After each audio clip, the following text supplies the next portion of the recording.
Uh-oh. Excuse me, I forgot to mute the IG side, but welcome everybody. Welcome to Knowledge and Relationships Reckless Reviews with your boy M3 and the Sophisticated Jerk. What's good, man? What you over there eating chicken and shit? Motherfucker came on live like eating chicken and You was tearing that shit up, man. What you over there eating? Man, I just devoured my waffles and eggs, man. Oh, okay. So I was like, I saw the comment going around fast. I was like, shit, let me hurry up and present myself. But I feel you. Yeah, breakfast of champions, huh? You doing breakfast kind of late, ain't you? What is it like? 3 o'clock over there? Yeah, it's like 3 o'clock. Yeah, that was my little like late breakfast for the day. Okay. The boy be on the move, man. So Ruthless, my man, Ruthless over there. Mm-hmm. Chicken and biscuit. Man, I can't whoop y'all, man. Get him, Ruthless. What's good, Gray Pill? What's up, Ruthless? Yeah, salute to you guys, man. All right, so look. Damn, Gray Pill said he made some tacos. Shout out to Gray Pill up there chefing it up. Yeah. Shout out to what kind of Gray Pill? Hold on. If he made that ground beef bullshit. Now he talked about some carne asada, something like that. Mm. Probably make some like vegan tacos or whatever. He said some vegan tacos. Right. A little ass meat. But salute to you, man. I'll be making tacos sometimes too for dinner. So but yeah, man. So look, man, we're here for this topic, man, and it's going to be very grilling. Shout out to our homie BRUIZZR. Oh, sorry. Hold on for a second. Damn, how did I fuck this shit up? Okay, hold on for one. Oh, damn. All right, so we're having some technical issues or whatever, right? L3 had a long weekend, y'all, so he recovering a little bit. Yeah. Bear with me though. Like Jerk, he knows, man. He understands. Hold on. Putting in work. Yeah, mad work. Okay, there we go. Let me go ahead and we're gonna pin this. Okay. You got it now? Yeah, I have it now. All right, I see it popping up at the bottom. Okay. Come on, how you do this? Yeah, I definitely had a long week, man. But anyways, I knew Gray Pill was half Mexican. Damn. See, like Rufus Shoes trying to get back at Gray Pill for all the snarky. Hey, Rufus, you better stop. Gray Pill don't be fucking around. Gray Pill, hey. You know what I mean? But shout out to BRUIZZR, man. Just to give some background, man, he did a clip on, breaking down, what was it, the pros and cons of the 50-50 and shit like that. Yeah. So we're going to review it, man. We're going to give some breakdowns on some of the stuff he broke down, because, of course, I got a little bit of pushback. I'm the 50-50 guru out this bitch. But shout out to BRUIZZR and man. He definitely do some good videos and shit. So I like these topics, man. It starts the conversation. So let's get it. All right, yeah, let's go ahead and employ it. All in fair use. And definitely make sure you guys follow him on his Instagram and subscribe to his YouTube channel. All right. Yeah, definitely support him, man. Like I said, he stand-up dude, man. Just a little misguided. I'm gonna get him right though, man. This is the little brother and stuff. When they got that potential, but they lack a little bit of game and shit. They confused with life. Big brothers gotta sometimes put them under the wing. Like, come on, man, you gotta get your shit together. Damn, this boy said he's confused. Okay. Yeah, just a little bit of confusion, but heart in the right place. Definitely a family man, stand-up guy, got a great family, but lack a little bit of game. I gotta go there a little bit, but we gonna get there. For sure. All right, let's go ahead. We're gonna get it started. Let's be real. Splitting bills with a modern woman sounds fair until you realize it's one of the fastest ways to kill off respect, destroy masculine leadership, and turn a relationship into a silent financial competition. If you don't understand the dangers, you could be funding your own downfall. In this video, we're gonna break this down like a. I gotta give pushback already. And this is the issue I have with a lot of men.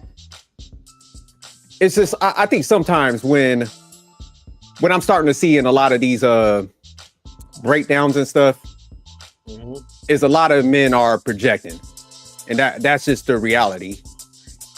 Because first of all, you shouldn't be aligning with a chick unless she's on your program and she has a certain mindset. So if we all, because you know, when we get on lives and shit, everybody's the man, everybody's got game. So it's like, okay, if you take that stance where you're talking that shit, a female that don't even like give you respect from the jump shouldn't even be around you. So that's why I'm saying it's a projection, because it's just like, if a female comes in there and she's contributing to, you know, the household and she got the right mindset, it ain't gonna turn into a financial competition. You know, she's gonna be in a line with you. But a lot of guys don't know how to get that female with that right mindset. They kind of, whatever, they're infatuated with a chick, or they choose beauty too much.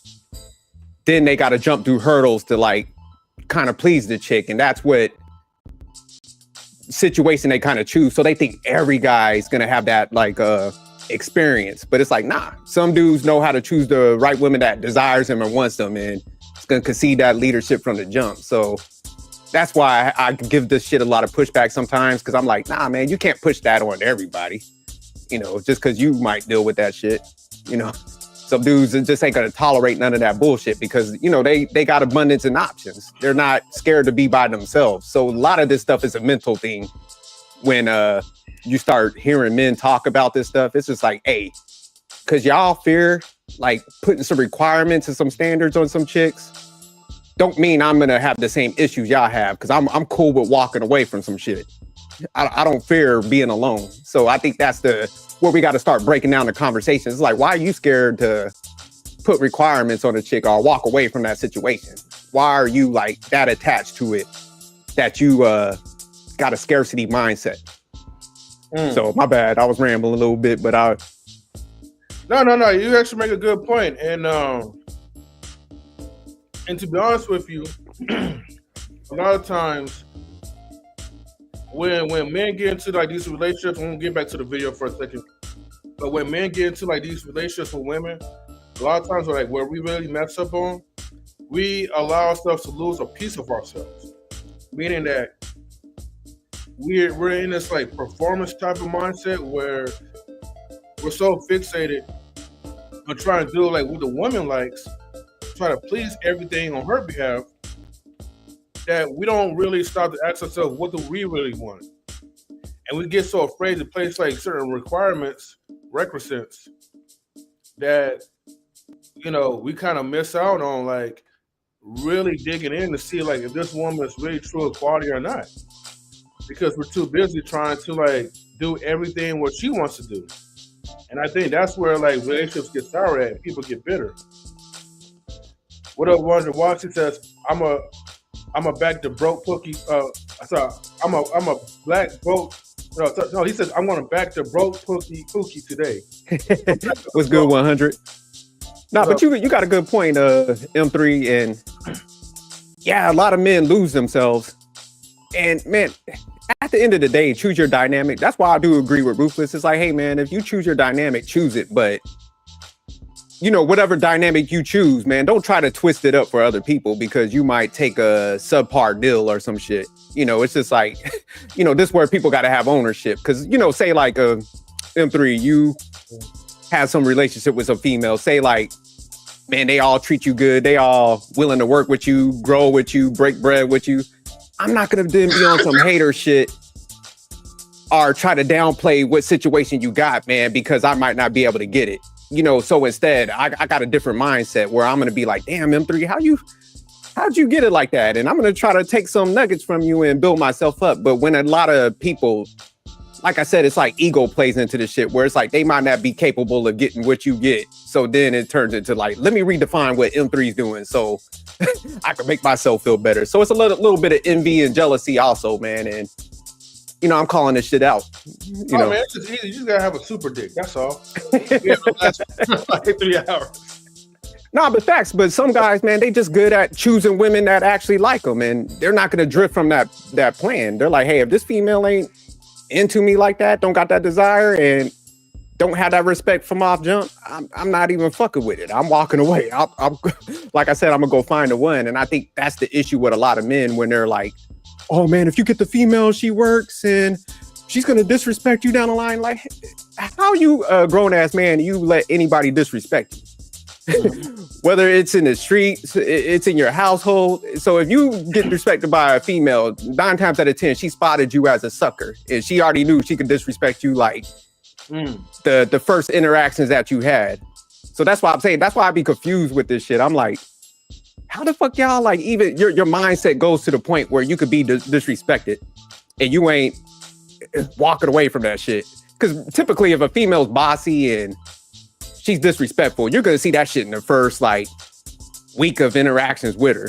So it's like that relationship shouldn't even be prolonged. So man, we could get back to the video. No, I get you. Yeah, I will say something that we'll be talking like for hours now on this. Nah, if you got something else, man, we could carry on. I just thought I was rambling. So nah, if you got something else, man, shit, let's break it down.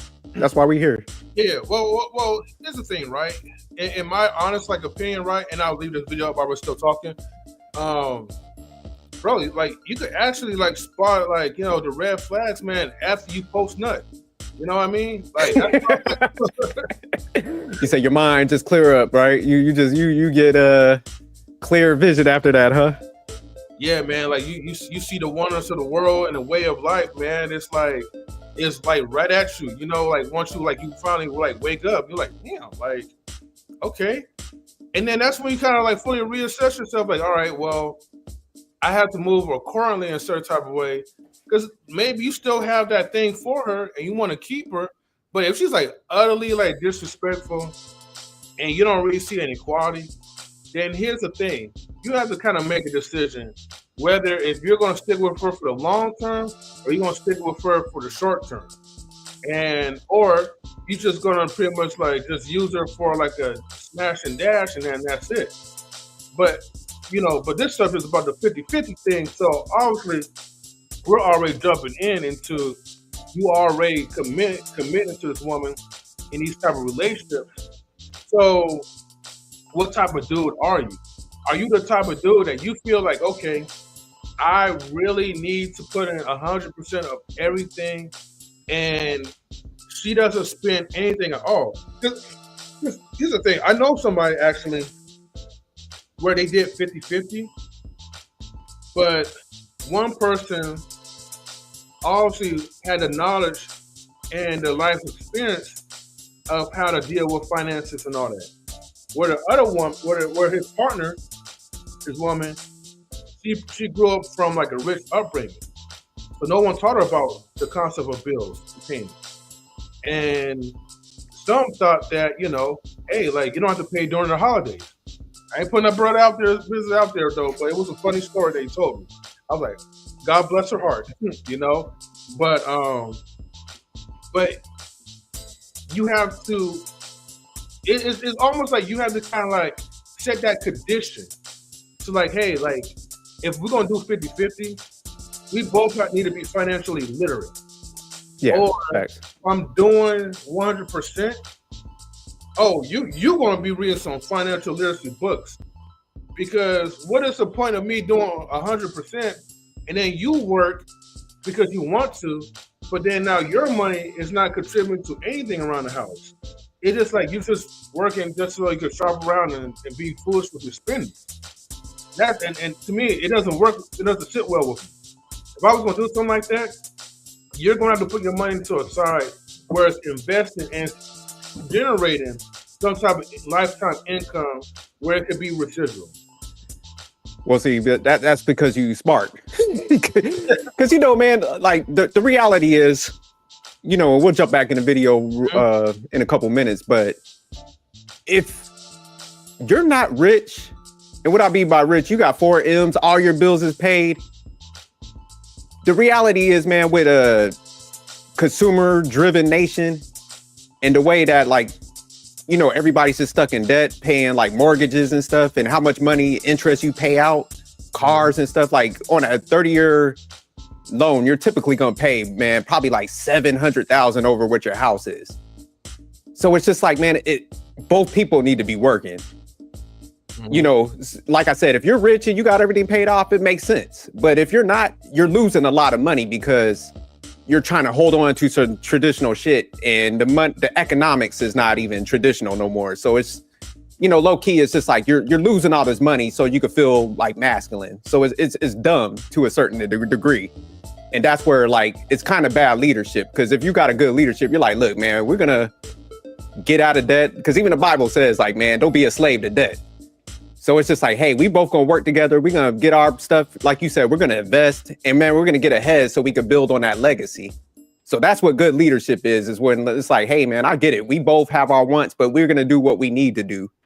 You know, and that's the issue with a lot of guys. They're trying to accommodate some shit that, you know, people used to do back in the 1950s and 60s, when you could buy a house for like $50,000, and, you know, they didn't have cell phones and internet plans. So, man, we're just not there. So if you're smart, you should be trying to figure out how to get out of that debt, you know, so you're not losing money. So, for example, like, me and my wife laid out the plan. We got the money to pay off our house right now, but, you know, our loan amount is like super cheap, but we're just like, you know what, we're going to keep that money invested because it's going to outbeat our loan. Mm-hmm. But if we pay our house off in 10 years, we're going to save ourselves $500,000, 500,000. So should I be sitting around like whimpering or not feel masculine because me and my wife are smart enough to work with each other to save ourselves $500,000? You know, both of our retirements, we're topping them off, right, man? We're both going to retire with like about between, I'll say, 2 to 4 million, you know, just based on, and then we're also going to be able to take out like 200,000 a year.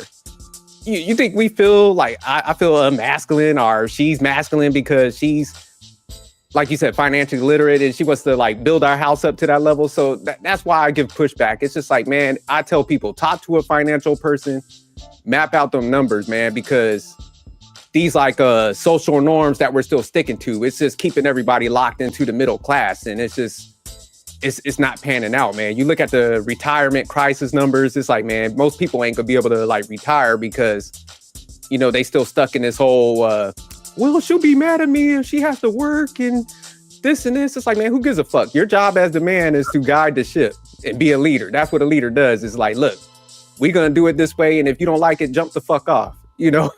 So that's the reality to the situation. So a lot of guys are scared of females. That's the reality. That's what this shit is all about. And they scared to be a leader. A leader is like making that tough decision. Like, baby girl, I know you want to do this, but guess what? We're gonna do what we need to do, and either you get on board or you get off. So that's what me. Like, you ain't on a program. Like, I'll do this bitch by myself. But I don't need nobody at the house pushing buttons on a washer or dryer or dishwasher. Yeah, for sure, man. All right, let's go ahead. We're gonna get to the video, man. But yeah, man. But thanks for sharing all that, Jerk. You know. No doubt, man. I want people to excel, man. So I even want people. I don't be charging people for nothing, but I try to help them get their 401ks structured and shit. So, you know, they could. And you know, I show people my portfolio, Ruthless. My shit look like it's on steroids. I'm in the 1%, Ruthless.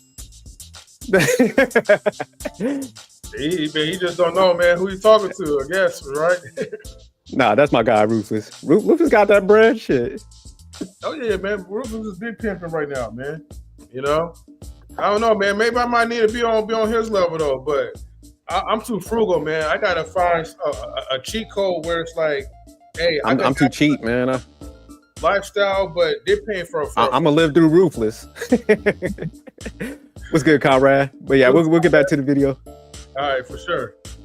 And after we play the video, you guys can feel free to come up. Won't send the link. Yeah, we'll drop the link because Ruthless look like he about to go off on me. Shout out to Ruthless.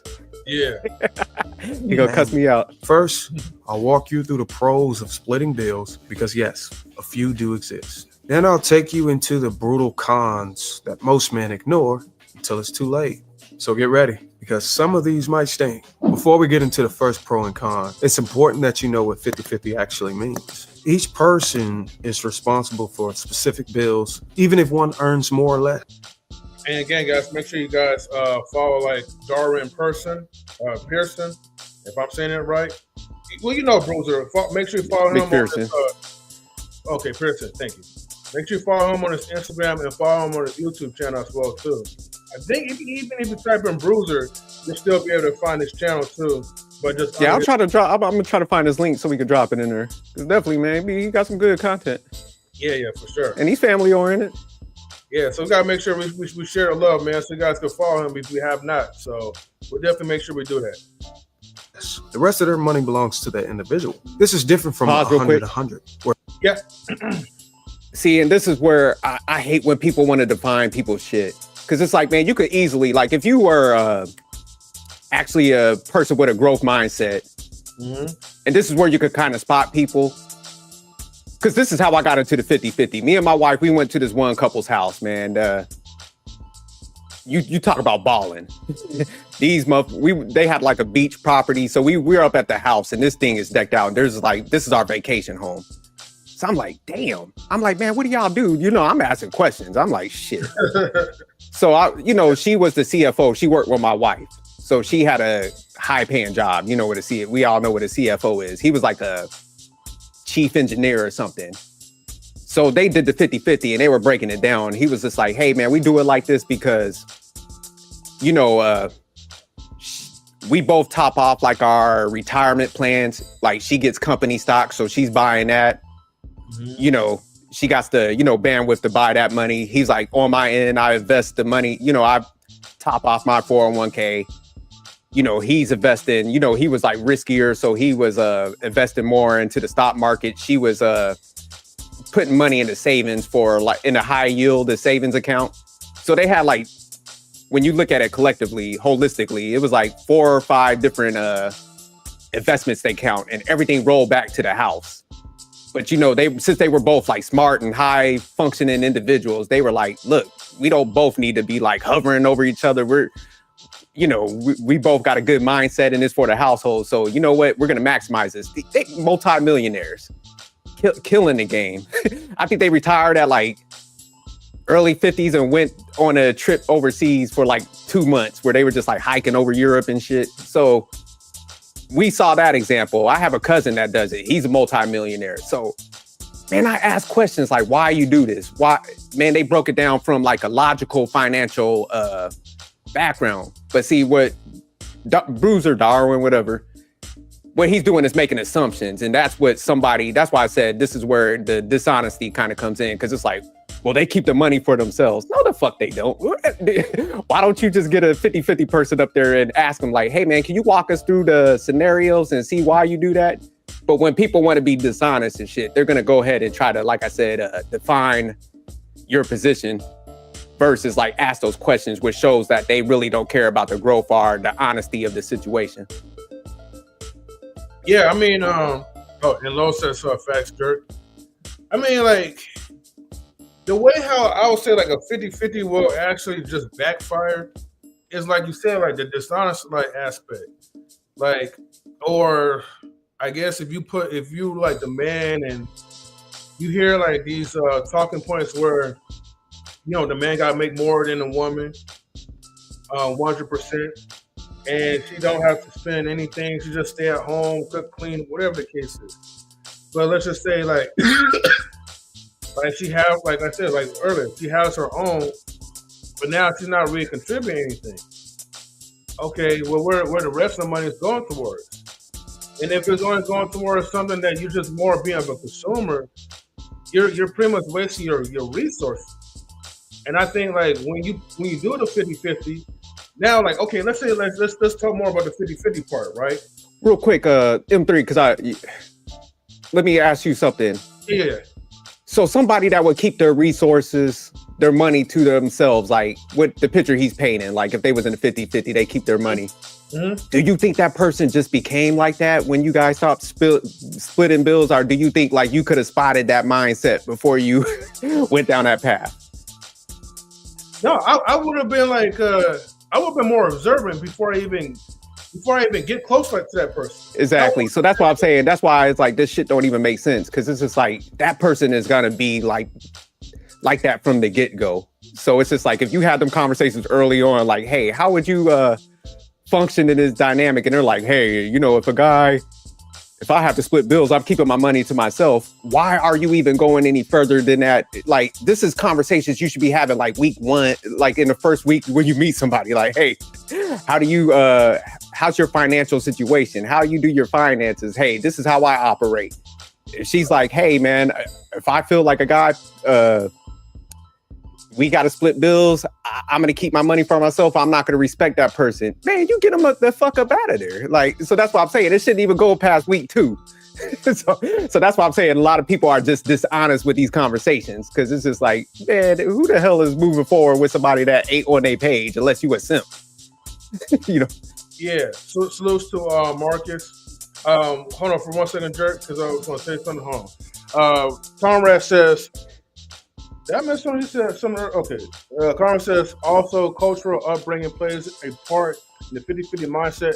Jamaican households run under the house needs to completely taken care of. Then you focus on the individual needs. So house needs first, then the individual needs. Okay, that makes sense. Great Pill says nothing is 50-50.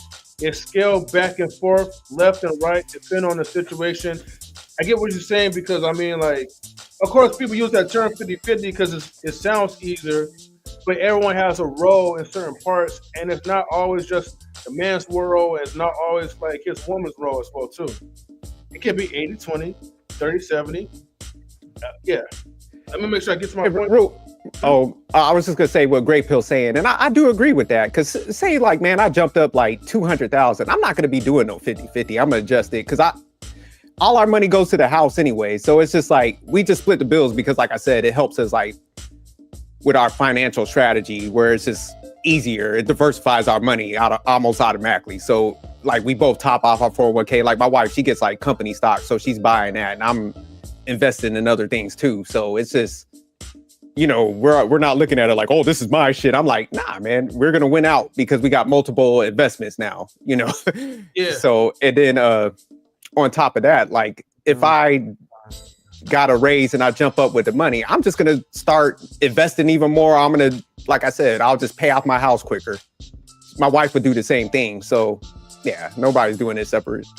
Yeah. Hold on. Marcus says, bro, I gotta blow this up real quick. He said, bro, I've seen this two main panels at times. The gaslighting and narcissistic tendencies and subliminal shots on both females and male type panels at Great Pill Podcast. He's talking to Great Pill Podcast to respond to him. Real quick, so I don't forget. Yeah, go ahead. Say, now I'm gonna be like, you know, I'm always like transparent, man. Like even like from where I'm at, like so far, like from women that I've known so far, whether I'm going on dates or just getting to know them, man, a lot of them is outperforming like I mean definitely outperforming me for sure. And like when I hear like, okay, women that has like their stocks, their 401ks, like they really got their stuff together, and it makes it hard to like actually decipher, man. Like okay, like damn, like you know, like which one I'm going to like choose, like you know, like lifetime wise, because so far the ones who've been liking me, and they know my situation or whatever, I'm starting over from ground zero. So compared to myself, compared to them, I'm broke like compared to them, you know, starting from like you know like level 1. Wow, they already like got this stuff like established. But and salutes to like Hank, man, like you know, salutes to you. Thank you for tuning in. But definitely for sure, man, I ain't gonna be messing with no broke chick. The red flags like all over. Like soon she start like you know asking me for money or whatever, or not contributing anything, you know. And I get it. This is California, so like you know we're considered all broke. But yeah, California's steep. Shit, y'all need about four or five people going 50-50 in the house. Shit. Right. Hey, I mean, look, man, I wouldn't be surprised, man. We start like coming up together with these like poly relationships, man. I might get like a poly team going on. So who knows? But the main point is that like I a lot of times I don't even have to really have like the conversation like about like okay, what you doing with your finances, because so far most of them right told me about like what they do. I don't know why, but they share like, hey, like they have like their stuff together. They have other resources. you know, some of them are encouraging me like to like try to put in something that has I forgot what it's called, but you know, when you invest in stock and then they have like the dividend, you know, Oh, with okay, yeah. smaller companies, but like, you know, with good, you know, like dividend yields and all that. So I'm seeing and I'm learning from like these different type of women that hey, like, you know, there's more to it than just eye candy, you know? Like you actually have like a good head on your shoulder. And I But see want it. to guys like I'm sorry, go ahead. No, I was gonna say, man, what you're breaking down is, man, it first, like, man, you got a growth mindset. Mm-hmm. And then second, man, because you're comfortable in your own skin, you're not scared of like, you know, say like if a female might have more knowledge in a certain area than you, you know, you're not, you got confidence. So it's just like, you're not looking at it like, man, why we got to be competing when I could get this game from her. And if we align with each other, I pick that up, man, we gonna be straight. So it's like our life's gonna be more efficient and shit. And that, like, oh, go ahead. Well, the point is that like, because like I hear men like talk about like you have to make more than a woman, and some of them are still like, even if you're borderline equal, right? Lola, I'm going to drop the link. Hold on, okay? I'm going to drop the link for you, okay? In just a second. They want you to, like, they don't even want you to be equal to them. Like, you have to be like on top of them. But I get it that, like, you know, because you think that it's going to make your life easier, that a woman's going to be more submissive or whatever, quote unquote submissive. But honestly, man, it's about how you carry yourself. And honestly, if that woman that's next to me, right, let's say I was making more than her, but now she has a great career, she worked hard for it, and she's making 2 times the amount. I'm not a hater, I'm going to congratulate her. And if anything, it inspires me to want to do better for myself. Yeah, no, facts. Because if you get the right person, man, and this is where, like, I think we were talking about it on Conrad's show, like, man, you get a virtuous woman, and Proverbs breaks it down where it's just like, man, women are supposed to be industrious. They ain't supposed to be just, you're not supposed to waste away somebody's talent. So it's like, if you go for smart women, you'll be a terrible leader if you keep them in a capacity where they just punching a number on a washing machine and, you know, and you simplify them to that type of position. So it's like, nah, man, it's all right to like build with somebody. And if they have the right mindset, man, they ain't gonna do that shit. Especially if you walk around with some confidence and they know you ain't gonna tolerate no nonsense. People just ain't gonna do it, you know. Right. But hey, let's play one more piece of the video because I think he was going to one piece, and I do want to point that out, and then we'll go around and get people's takes because I don't think there's much longer, right? Well, he's gonna break down the pros. Oh, okay, just a little bit more because he was about to say something, and yeah. Let's finish the video off first, because he's gonna break down the cons as well too, and then we'll get everyone's opinion. But Lola, you can come up there. I already posted like the link up. All right, let's go. Where both parties pool all money into one pot and pay bills from that shared account. Now that we understand this, let's move on and let's start with the pros first. Pro number 1: splitting bills forces both parties to maintain a level of financial independence. You're not fully exposed if things go sideways. It allows men to hold their line without full vulnerability to financial ruin. Pro number 2: a woman who claims to be independent but resents splitting bills is a fraud. When she agrees, it forces her to back up her independent claims with action. No more lip service. You find out if she's really about it. Pro number 3: if you're the only one paying, financial abuse is easy for her. Splitting bills forces her to have skin in the game. This minimizes the chance of a woman weaponizing dependency against you. Pro number 4: gold diggers hate work. Splitting bills turns relationships from passive income streams into effort-based partnerships. And most of the opportunists will disqualify themselves quickly. Pro number 5: too many couples skip financial talks and later crash. Splitting bills naturally forces the conversation early. You find out spending habits, debts, and money mindsets fast. Okay, let's talk about the cons. Con number 1: when both parties are paying bills, traditional roles get blurred. Many women will no longer feel the need to submit if they see themselves as a co-provider. This erodes the natural masculine-feminine dynamic. It slowly breeds resentment. Con number 2: splitting bills feels fair on paper, but often triggers silent competition. Instead of teamwork, it becomes a comparison of who earns more, who sacrifices more, who deserves more. That energy destroys peace. Con number 3: When bills are split, modern women often believe equality in finances equals equality in leadership.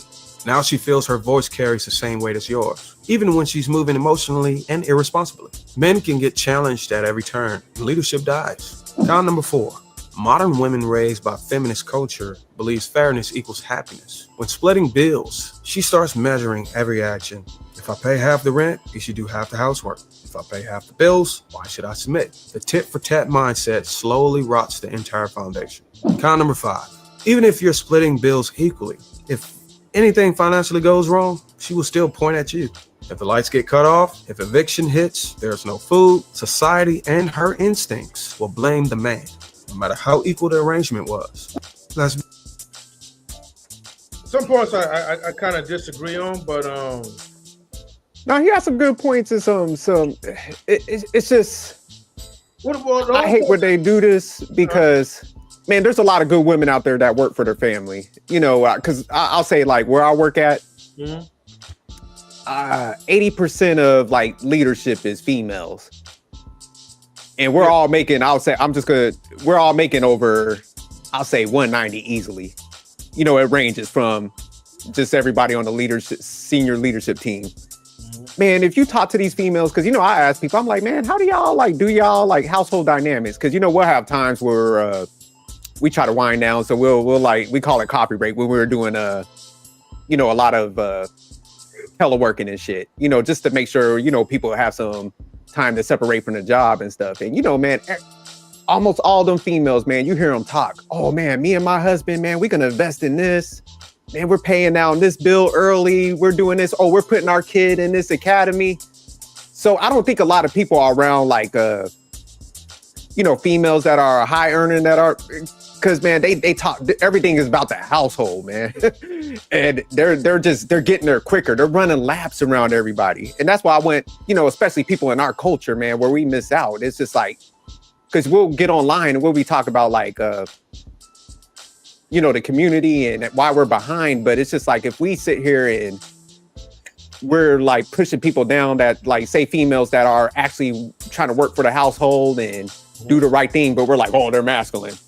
You know, it's just like, man, what the fuck we want at the certain, you know, it should be an all hands on deck. Like I said, if you got debt, you both need to be working. That's just the bottom line, man. You know, I understand if the kids are younger, you might stay there, but it's just like, man, all hands need to be on deck, man. If the Asians, that's what they doing. You know, Asian women make more than, earn more than Black and Hispanic men. And, you know, they're getting ahead. They're doing these investments, you know, and that's why we're lagging behind, man. So we gotta start working together, and we can't be pushing people down. Now, there are some women that, you know, do that stuff, but our message should be like, stay away from this type of woman. Get with the woman that will work with you. I'll shut up from there. No, you're right. No, stay right there. I'm gonna call cap on anybody gonna come here and disagree, because some of y'all, before y'all had a boyfriend or y'all had a boyfriend, you talking to moving in with you. What you probably did say in the conversation is like, it's better we move in together because it's cheaper. Ergo 50-50. 1. 2, before anybody get caught up in their feelings, Susie Orman has a good lecture about doing percentage. Because 50-50 is not realistic, because some people make more, some people make less, but they want the relationship to work. Do percentages. It's okay, but both parties do have to save. Look where we at, you know, the economics of today. You want to go to have retirement, because we did a video this week about people not having anything at all for retirement. You do have to talk about money. And sometimes you got to have multiple streams of income. That's everybody, single, in relationships or not. So before anybody comes in with the feelings and emotions, what a man's supposed to do, what a woman's supposed to do, yo, do you want a successful relationship? If not, stay by yourself and be a player and enjoy your life. But a lot of y'all, when we'll get into relationships and talking about like, hey, you should move out of your apartment and I need to move out of mine so we could band together. That was a 50-50 setup. So before anybody come in here and disagree, look at your past. Just to piggyback off of Stan real quick. Why do people, I don't understand, like, we all did chores when we were younger, right? Man, you'll empty the dishwasher, you know, you'll wash your own clothes and stuff. Like, why does that now become hard when people become an adult? where it's like one person has to like probably take that on. It's like, man, we should just like, me and my wife, she was trying to do everything when we first got together. I'm like, man, I could wash my own damn clothes. I ain't marry a maid, man. Like, you said you wanted to be a nurse, go for that. So it's like, man, like, I don't understand why people are still trying to push you. Because the love language is like, I need you to serve me. That's my love language. Oh, Lord. You know, since you're not serving me, I gotta even in the video, like BRUIZZR, he was like, man, it should be 100 effort. I'm like, I hate that statement. Because, you know, when people be like, oh, there's no, you can't do 50-50, it needs to be 100. I'm like, man, 50-50 is just about splitting bills, but no, I mean, how the fuck do you measure 100% effort? You know? I think on both parties, right? We do get to a place where we assume that the other person is thinking about us, but we don't know what everybody else is going through. And that's what's going on for like communication-wise. Because sometimes relationships, you are going to be the 90%, that person is going through. And then sometimes you lay back and that person got you. So, but that's the whole thing about communication. Like, nobody can read your mind. And also some people can read nonverbal. But Stan, real quick, let me ask you a question, because I guess this was where I'm like, the 100% is kind of corny. And I don't think men should be saying that, because I think men, we should be operating from a logical stance. And I think there's no way to measure the 100 effort and shit. We shouldn't be talking like females. Sorry. But how the hell do you... No, real quick. Yeah. So do you really need 100% effort to load a dishwasher, whether you're male or female? Because that's kids could do that too, right? Huh? I knock out the dishes. I see something, I just knock it out.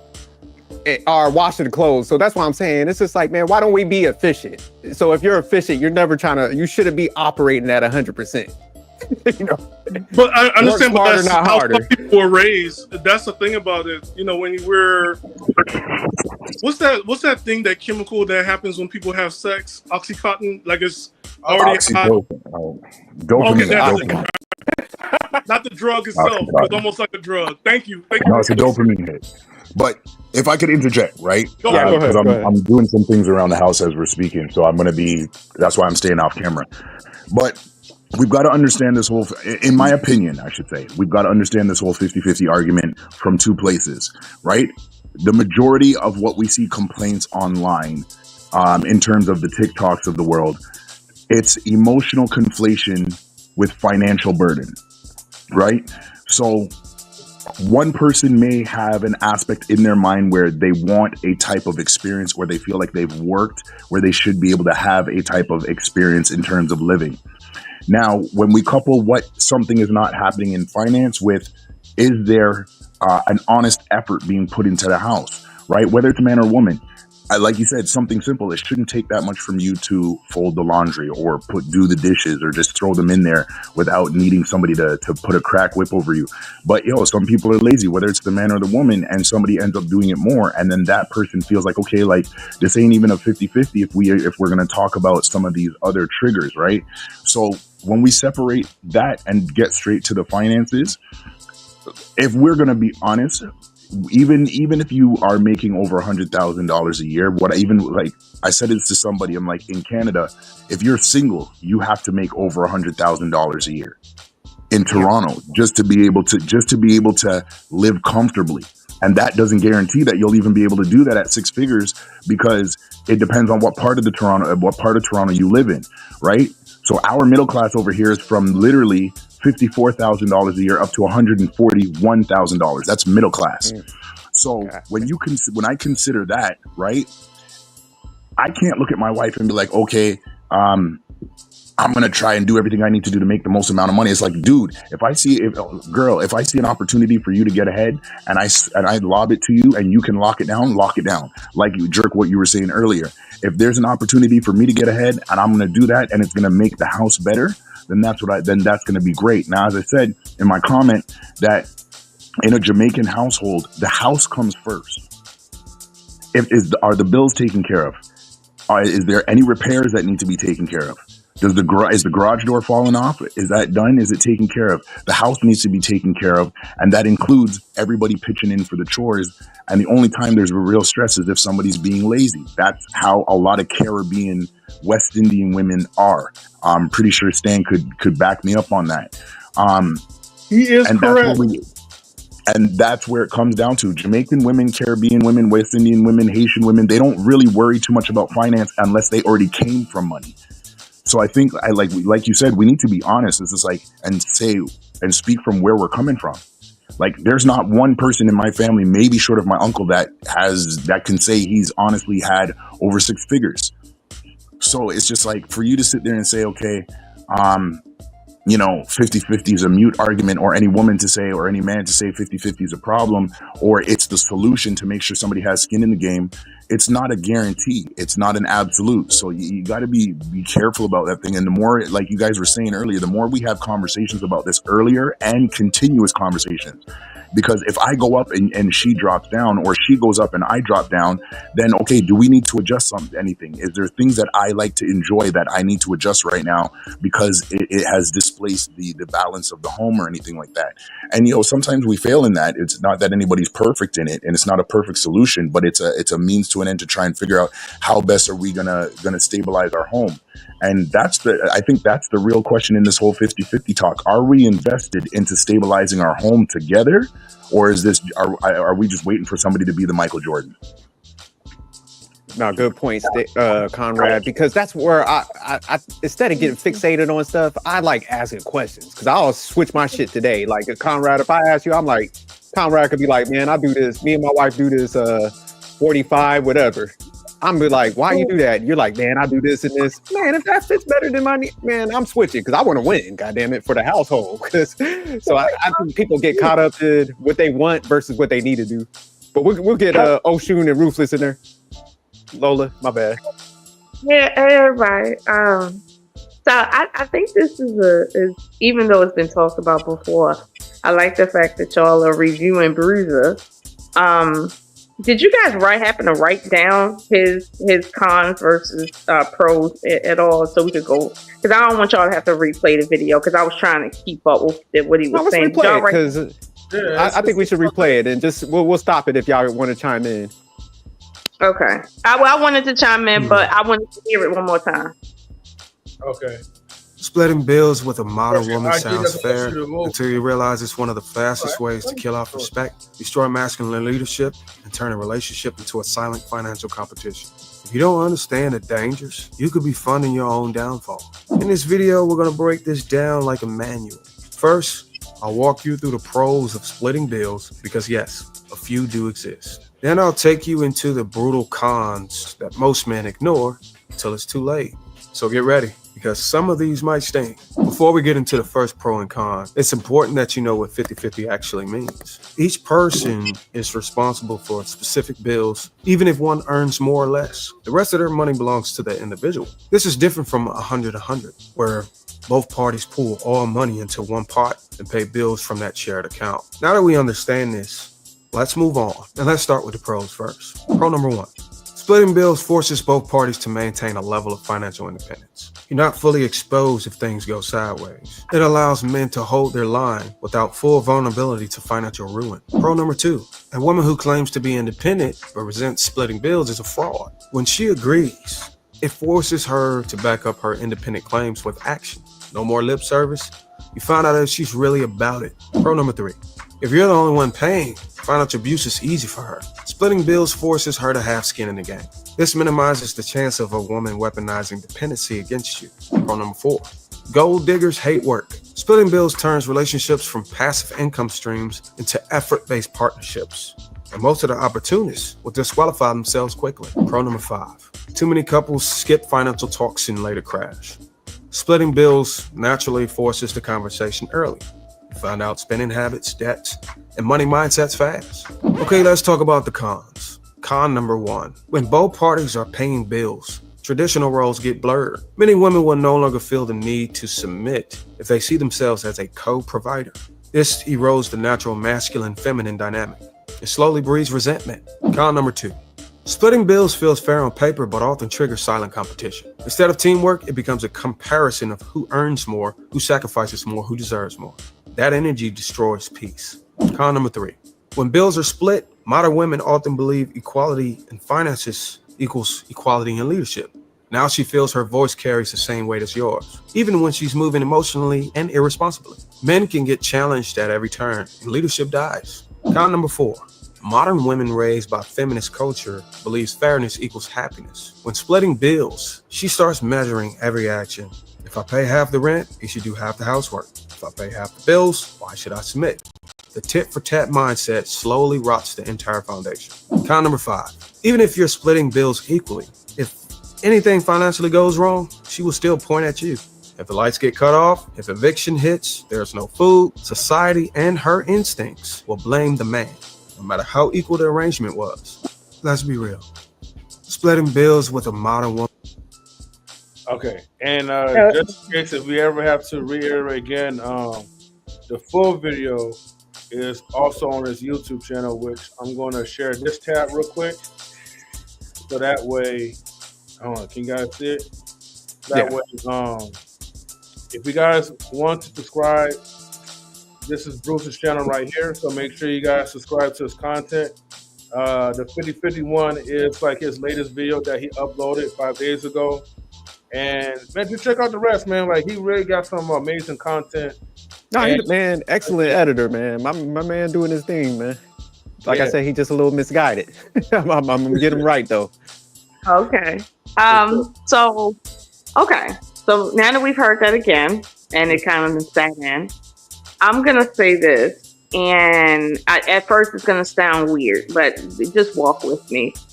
I think he's 100% right on both pros and cons. However, I know that where the reason why it seems like he's off is because he's not giving you the nuanced backstory to each circumstance and where it falls at in the process, right?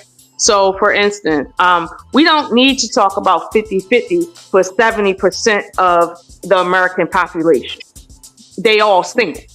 So this only applies to 30% of the population. Truly, it does. That's actually married, that has skin in the game. Okay, really. To talk about 50-50 amongst people who are single, right? This creates a problem because nobody is obligated to do anything any specific way because you're in an unorthodox situation that has no foundation and no safety net underneath of it in any way we can think of. So for me to say, well, if you living with a guy 50-50, no. If that guy living with you, we got an instant problem because he's a roommate now. He ain't head of your household.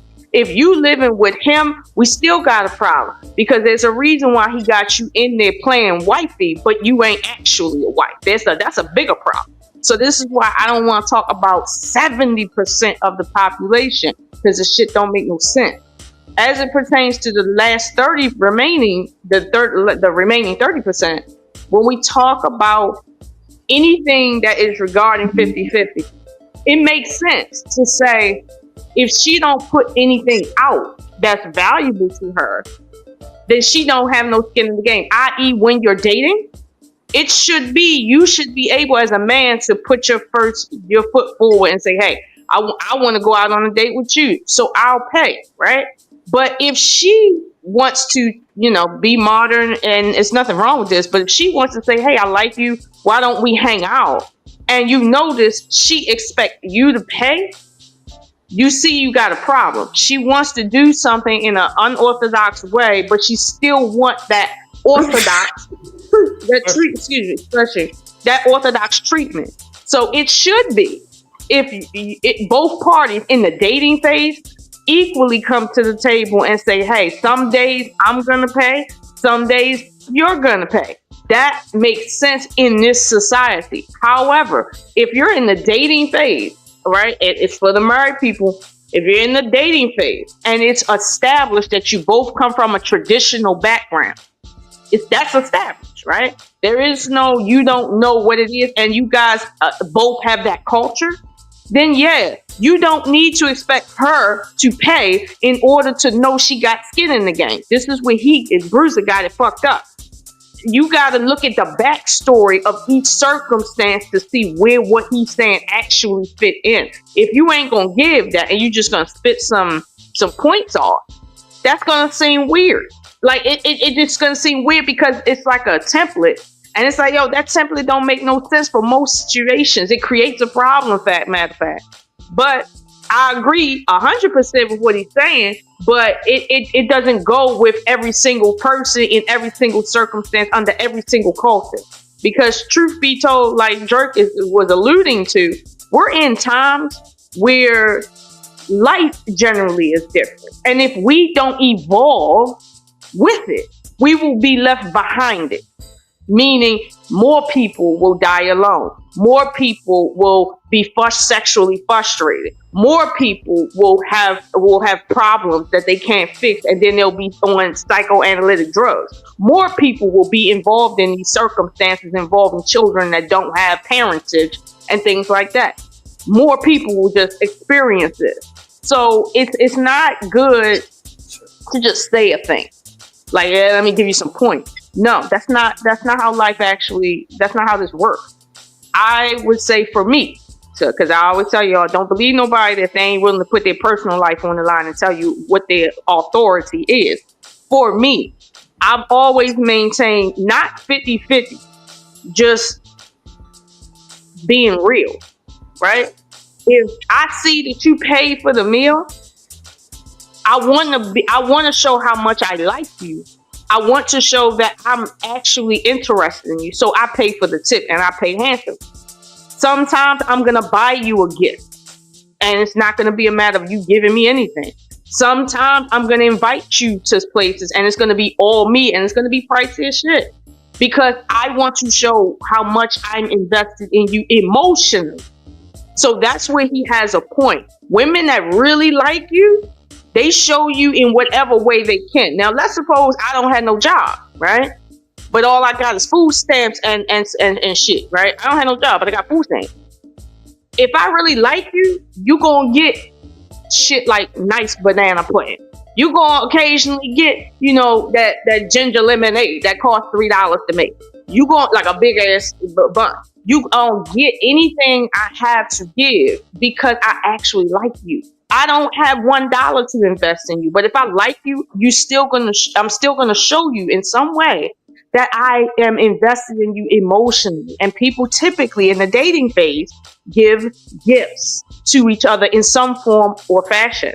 So it doesn't need to be monetary to be anything like remotely like 50-50. I don't really talk in those terms because it's just kind of off-putting.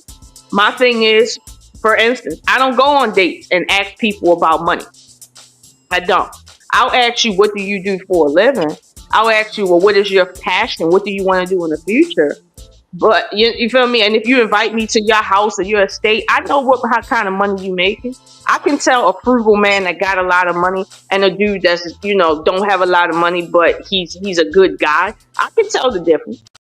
I don't need to ask you how much money you currently make. There was a time when I was driving for Uber. Okay. Now, I can't tell y'all what I do because it's classified. But I'm just saying, that is a very young-minded thing to sit and be caught up on tit for tat. Who paid for this? Who paid for that? At the end of the day, what is the 50-50 for bringing a child into this world when your life is on the line? What can you do as a man to equal what that pain and that risk is time after time? Where's the 50-50 in there? So what we supposed to do? You give birth and now you don't got to do shit? What are we supposed to do? Expect men to bend over backwards and literally cut their wrists because they got children? Like, what are we talking about here? So this is why, and I landed here. This is why I agree with him that there is pros to quote unquote sharing bills or splitting them down the middle.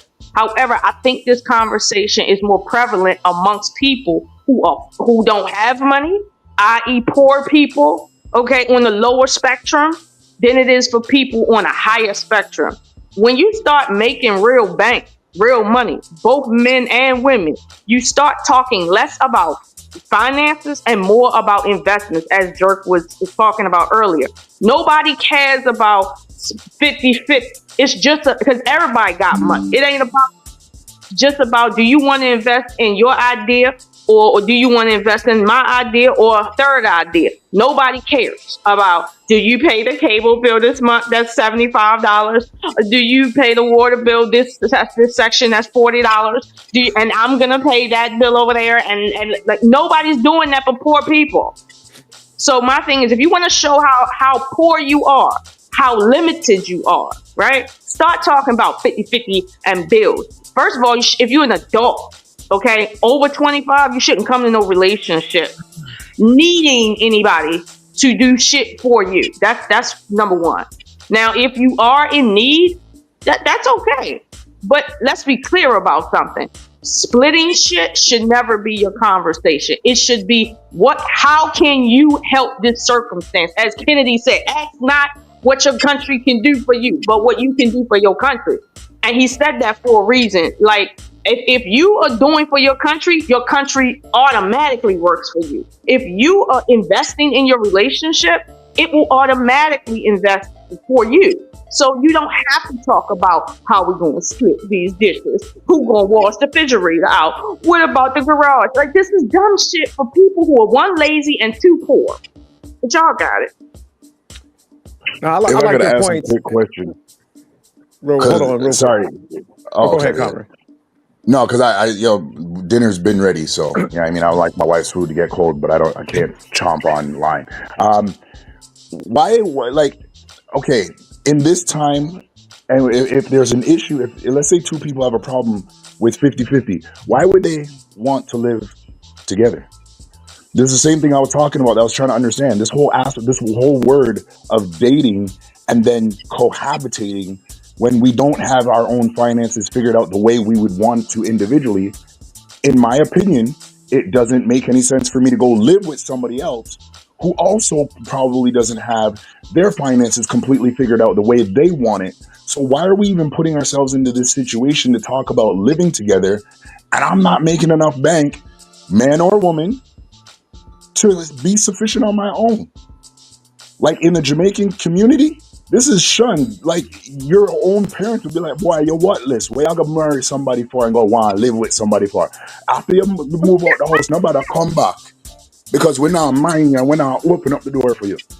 That's what they would tell you. So it's just like, I don't understand how we're gonna sit here and act like dating is an automatic, like dating is talking with glitter on it. Why are we talking about living together and splitting finances?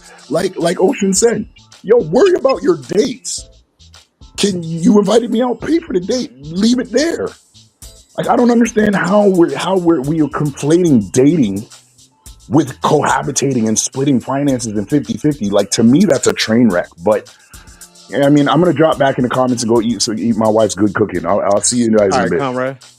Hey, Conrad, let me answer it real quick. Hey, Conrad, the reason it comes up, because in a relationship, it comes up to like, hey, we have two separate households. It's better that we get together and save. Bruh, and that's no, because that's where that disrespect that BRUIZZR's talking about, and the whole she now has authority over you, and he feels like you're going to be a slave in the house, and I can get her to do whatever I want. That dating crap is where it comes up. Straight good. Yeah, I agree with you, but like it comes under that disguise where people like, oh, we should live together because you got your apartment, I got my apartment. Let's move live with your toenails, man. Split. Live with your toenails. So that's where it comes up. The only thing I should be living together is if you live like in a Bay Area, okay, where it's like a reclusion, you know. But no, but I don't think it's bad to analyze, like, because I mean, in order to become efficient, man, you gotta, like at a job, a company, when they establish roles, responsibilities, and you hire the right people with the right mindset. So I think that's how you got to look at a relationship. It's like, hey man, I'm gonna knock this out because I could put it on schedule. I could make it efficient. Here's how we're going to do our finances. However you want to do that. But it's like, it's got to be logic behind that. And that's why I just had the issue with sometimes when we have these discussions, because it's just like, if you might not want to do something, that's fine. But you should ask somebody what's the logic behind why you do that, because you might be able to learn something. And that's why I think like when people want to push their shit, it's just based on emotions versus the logic. And if you're talking about like we should be masculine men, we should be based on fucking logic, not emotions. And I think that's what the issue is, because it's like you should want to win and be financial free or have financial freedom and stuff. So it's just like, if, like I said, if Hink or Conrad come to me and it's like, hey man, I do this, they yielding better results, I'm changing my shit today. Because at the end of the day, I don't care like if I have to separate from my principles or, you know, my thoughts that I had. The end goal is to put my family in a better situation. So that's why I think we should have these conversations, but it shouldn't be based on people making assumptions about shit. With like BRUIZZR, it's like he could have just came and be like, hey, jerk, why do you do it this way?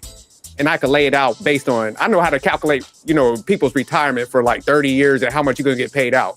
So it's just like, you could easily just do that instead of making an assumption on some shit. Yeah, real so quick, I think that's what the issue is. Yeah. Let's get Root. Hank, did you get to say anything? No, I was waiting for Lola to land her plane, but I think Ruthless was here before me. So. No, go ahead, Hank.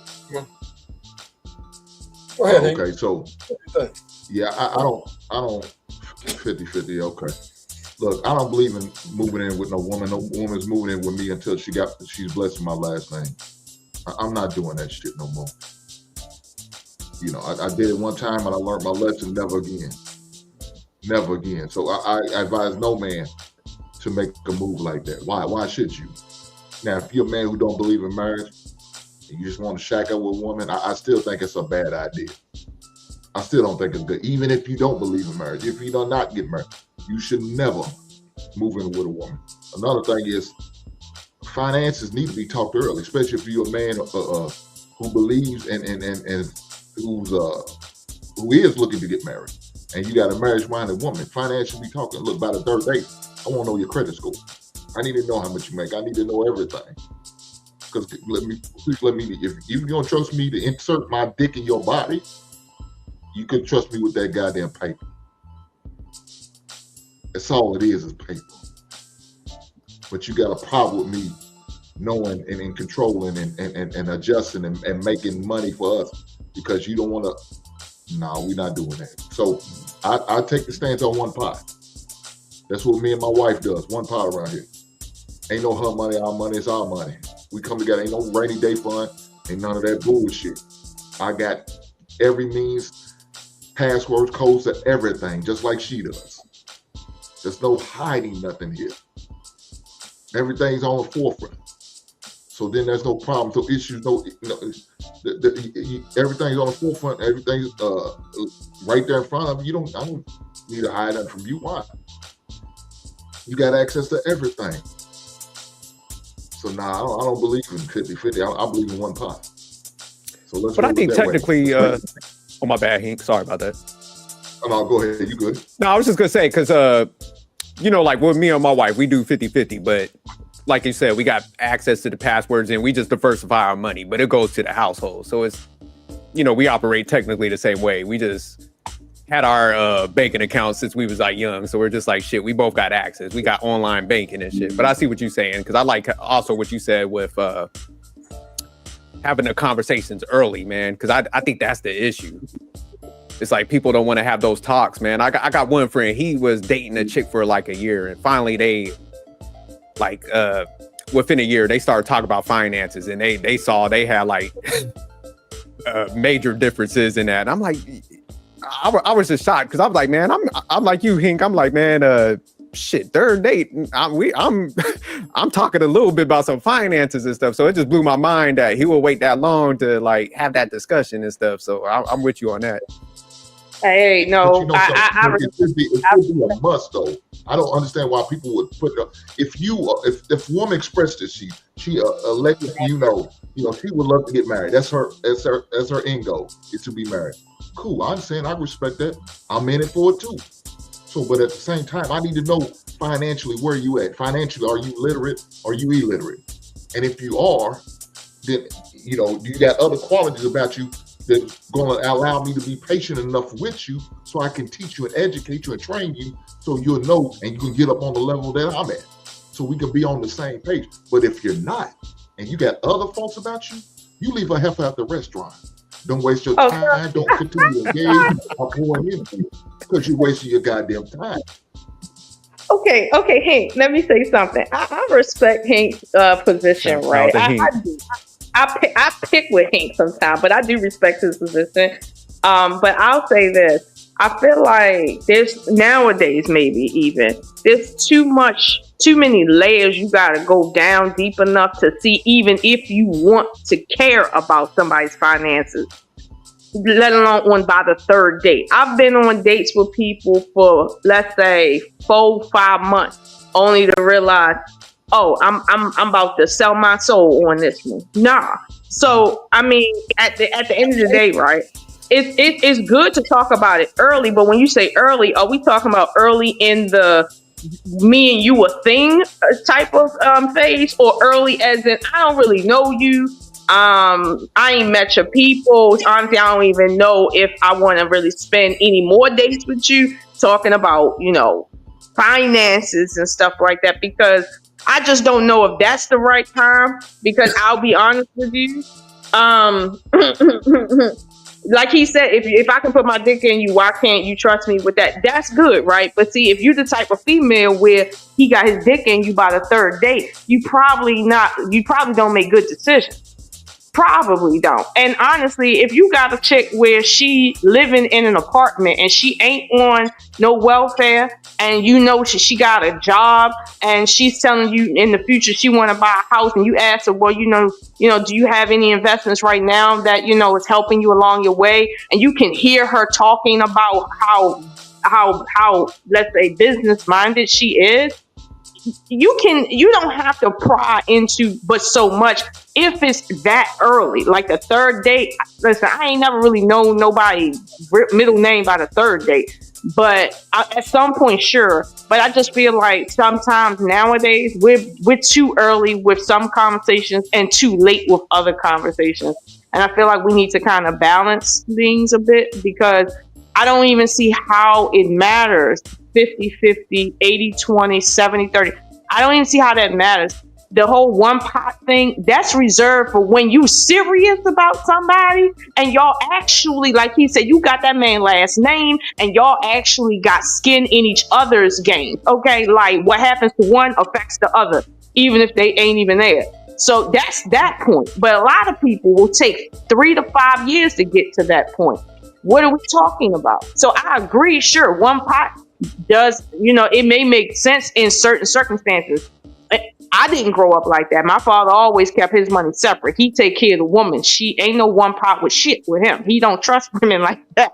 He'll marry you, but he gonna be taking care of you out of his pot. You can have your own pot, but he don't split his money with females. So, I mean, that's my dad. He got issues with stuff. But that's what I'm saying. These are reserved for people who are serious, in serious committed relationships. But most people aren't even there. So my thing is, unless married people are having a hell of a problem with paying bills, I think we need to focus on the dating phase, where, like what Hank said, let's go out for coffee. Let's stop doing these extravagant dates, because females and men to a degree are in love with a lifestyle. They've been sold a dream about dates are supposed to be on yachts and shit. No, dates are supposed to be walking in free ass parks. That's what dates is supposed to be. Dates is not supposed to be out at the highest price restaurant just so I can flex how much I can eat. Meanwhile, you can buy the same fucking food at the market and cook it yourself, literally from the same farm. Like, that's not what this is. Like, and if we stop doing that, we'll stop teaching women to look for rich men, and men overspending on something as simple as let me talk to you about things that we like. That shouldn't cost shit, especially if you know the person previously. So, because I had a dude do that to me. He wanted to take me out on this expensive date some time ago, and I had to tell him, like, yeah, no, I'm good. Like, no, because my father told me men follow their money. So I don't even let men spend but so much money on me in a restaurant or anywhere. You don't need to take me shopping. I'm not there with that. Only scutterbugs do that shit where they need money from you before you go on a date. Like, no, men should stop giving money to females that they're not married to, period. Okay? If you on a date, do some shit like what Hank said. Go someplace that lets you understand who you talking to, because at the end of the day, if you don't know who and what you getting involved in, you will pay with your life. So all this, let me show her how much money I'm sitting on, let me try to pick her up in the best car, let me rent some exclusive shit, no, take her to the festival where Erykah Badu is performing for free, and y'all just have a nice time and eat some nice food at the festival. Don't do that extra shit, because all that's doing is causing these bitches to be extra uppity about some dumb shit. And as far as the men is concerned, it's destroying you little by little when you realize how much you don't matter when you do that. Because if every dude is trying to do that, you going broke literally don't matter, and that shit hurt. So stop doing that shit. Like, stop it.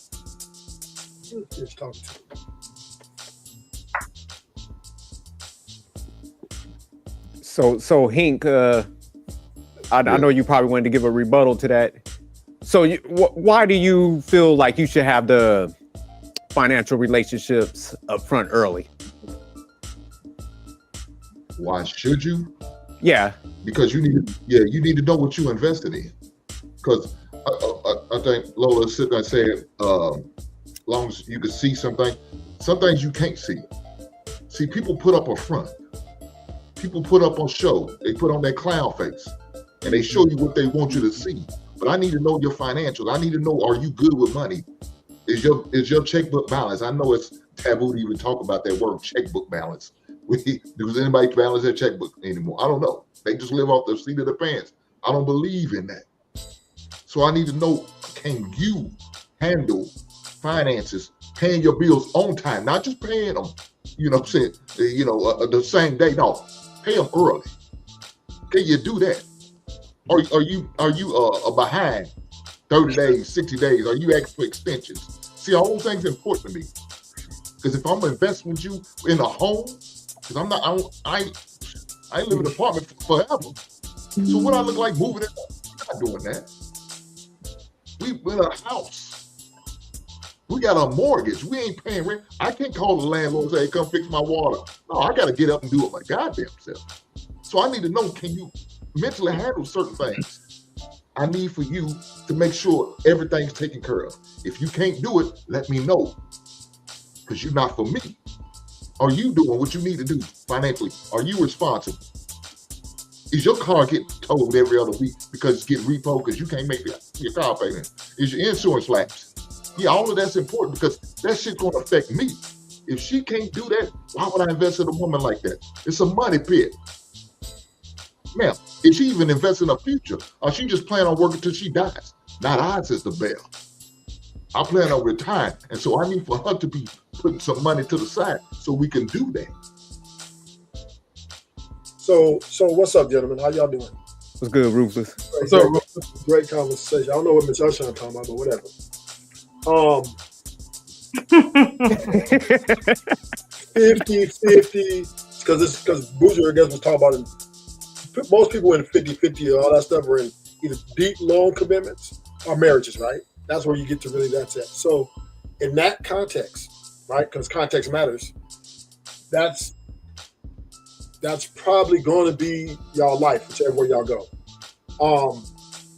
I do agree with one thing Miss Lola said is circumstances do vary, right? Every couple ain't built the same. All couples aren't created equal. Some people can deal with 50-50. Some people can't. Some people can deal with 100-100. Some people can't, right? But I do believe men should set the tone on what, because a woman is she's the helpmeet, right? So she's coming in, the man is a leader, and he should set the tone for wherever it is for that household to thrive, to get to the end goal, right? Which is retirement, kids got their college pay, all of the whatever stuff, right? That's and then the two have the conversation. Now, well, I don't agree with Lola talking about don't give nobody no fucking money. Like, I don't get with that. I mean, if you're building your house based on superficiality, right, you're going to lose anyway, right? You're going to lose. Everybody in here wants to meet someone who likes them for them, their personality, their how they can make you laugh and shit like that, right? And this is every man's dream, and also, in some cases, women's dreams. So we want to build a house on rocks, strong, right? And the only way you build a strong house is to have a true connection that's most likely emotional and psychological. So that would be the only way to garner a great relationship for the long term, if it's to sustain that. Other than that format right there, when you're getting talking about finances, that doesn't mean shit. Finances is just money. If you're basing a great relationship on finances and money, then it's become superficial. It creates, we do know money, people get corrupted by how much, when they start setting up all that money, say like, let's say in the bank accounts, millions, and they looking at it like, okay, now it could corrupt them, right? Seeing what other people got too, like you said, Jerk, you went to a house and they had all this shit, properties and shit, kind of corrupted you a little bit, right? And it made you panic and say, hey, we're going 50-50, right? Because I want to go. Why could I be corrupted? Or why couldn't I just observe this, saw like a more efficient way of doing something at a higher level that could benefit my family? Why I gotta be corrupted? Because, I mean, I wouldn't say corrupted, maybe strong word, but panic, right? You panic because before that, you were probably paying most everything and you thought you was cool with that. But then when you saw all those properties, you felt that's where the corruptness came in because you're like, oh, I want that for myself too. And then you say, okay, baby, you got to put up and shut up, right? Y'all got to be, this is what we're going to do. So, yeah. And I mean, it happens, right? So I'm going to land my plane right here. So at the end of the day, whoever you building with, whoever you fall in love with or have want to have these plans with, right? And you want to really roll the dice, just understand, right? And be understanding that none of this shit guaranteed. There's no guaranteed formula, but just that make sure you give it your 100%. And if that's not good enough, if your 100% is not good enough, then just know that you did everything you were supposed to do to try to make it work. And if it does, both of y'all celebrate. If not, keep it pushing. Can I send a retort? Just a small retort for like 30 seconds. You know what somebody else talk? Just a small retort, okay? Small retort. I'm gonna agree. To a degree, I'm agreeing with you, Rufus. Okay. I agree with Rufus, but I would add, right, that the way he just explained, like essentially when you are trying to make some shit shape, you act a certain way. To sort of like what Hank was saying, like when he go on a date, by the third date, he asking you certain questions. There's a lot of men, and Rufus, you know these men I'm talking about. There's a lot of men that feel like they want to be single, but they don't want to be single and not dating. So but now that causes the female, for instance, to look at Hank and hear what you said and put it together and say, oh, so if by the third date you ain't talking about finances, credit, foundation, also projections and all sorts of stuff, oh, you don't deserve no pussy. Now we got a different problem. Now they hypergamous. Now they on some other shit. I think when y'all talk, and I'm not saying you specifically, Ruthless, but when people talk, you gotta be real clear on who you talking to and about. When you say to do something, to avoid something else, this is for a certain subset of men. This is not for men at large. I would not tell my 17-year-old son to go on a date and ask anybody about no motherfucking credit. She better off asking me what my credit is. Like, it ain't about that. So now if he 30, that's a different conversation. So again, it's a certain subset of men. You got to be clear when you speak who you talking to. And if a woman wants a certain kind of man, what's the time frame she gonna notice his questions coming in? Because my personal style is not to ask direct questions, because you'll lie if I ask a direct question. Like if I say, what's your credit score? And you say 650. It could be 820. I don't know unless I'm running your credit. If I say, did you graduate from high school?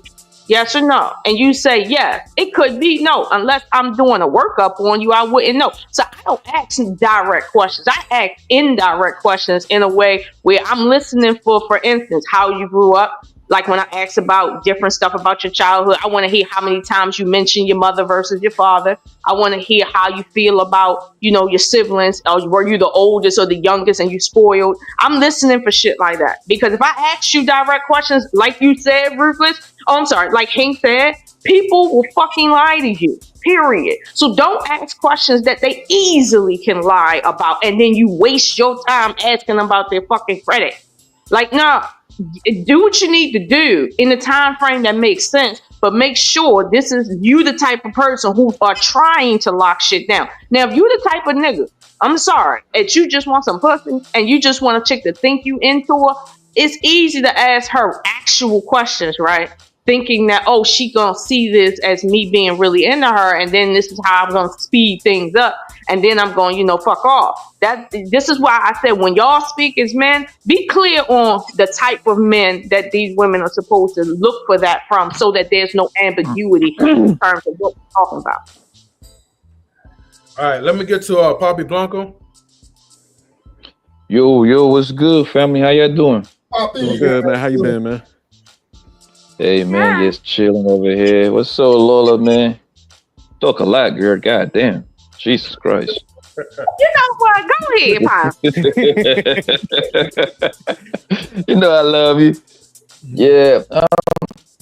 I think that's one of the first indicator right there, the whole dating stage, if a girl actually really like you and want to build something with you, by how friendly she's going to be with her money with you.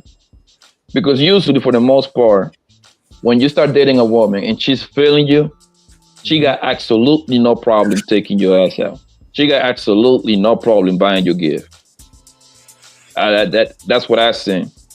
And it's usually going to be girls that got their shit together. That's going to match her with her life in a way. You see what I'm saying? And that's why, I always say, man, stop fucking with this poor assholes, bro. A poor broke ass woman, bro, it's bad. It's not good for your health. I'm telling you, bro. Even if she like you, she gonna start kind of like, she might know, if she like you, she's not gonna ask you for bread directly. What she gonna do is she gonna try to hide it from you if she like you. If she doesn't like you, she gonna start creating these wild scenarios, nigga, to ask you for some bread, bro. It's always something bad that happens to these poor assholes, bro.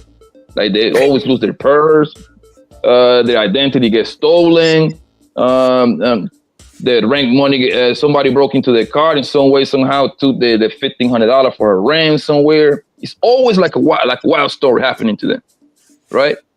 But if you can, and now, Jerk, now you're gonna give me my props. I've been telling you this for the longest. The more you take a woman out, the more you're going to know these things. Because women are just like Lola.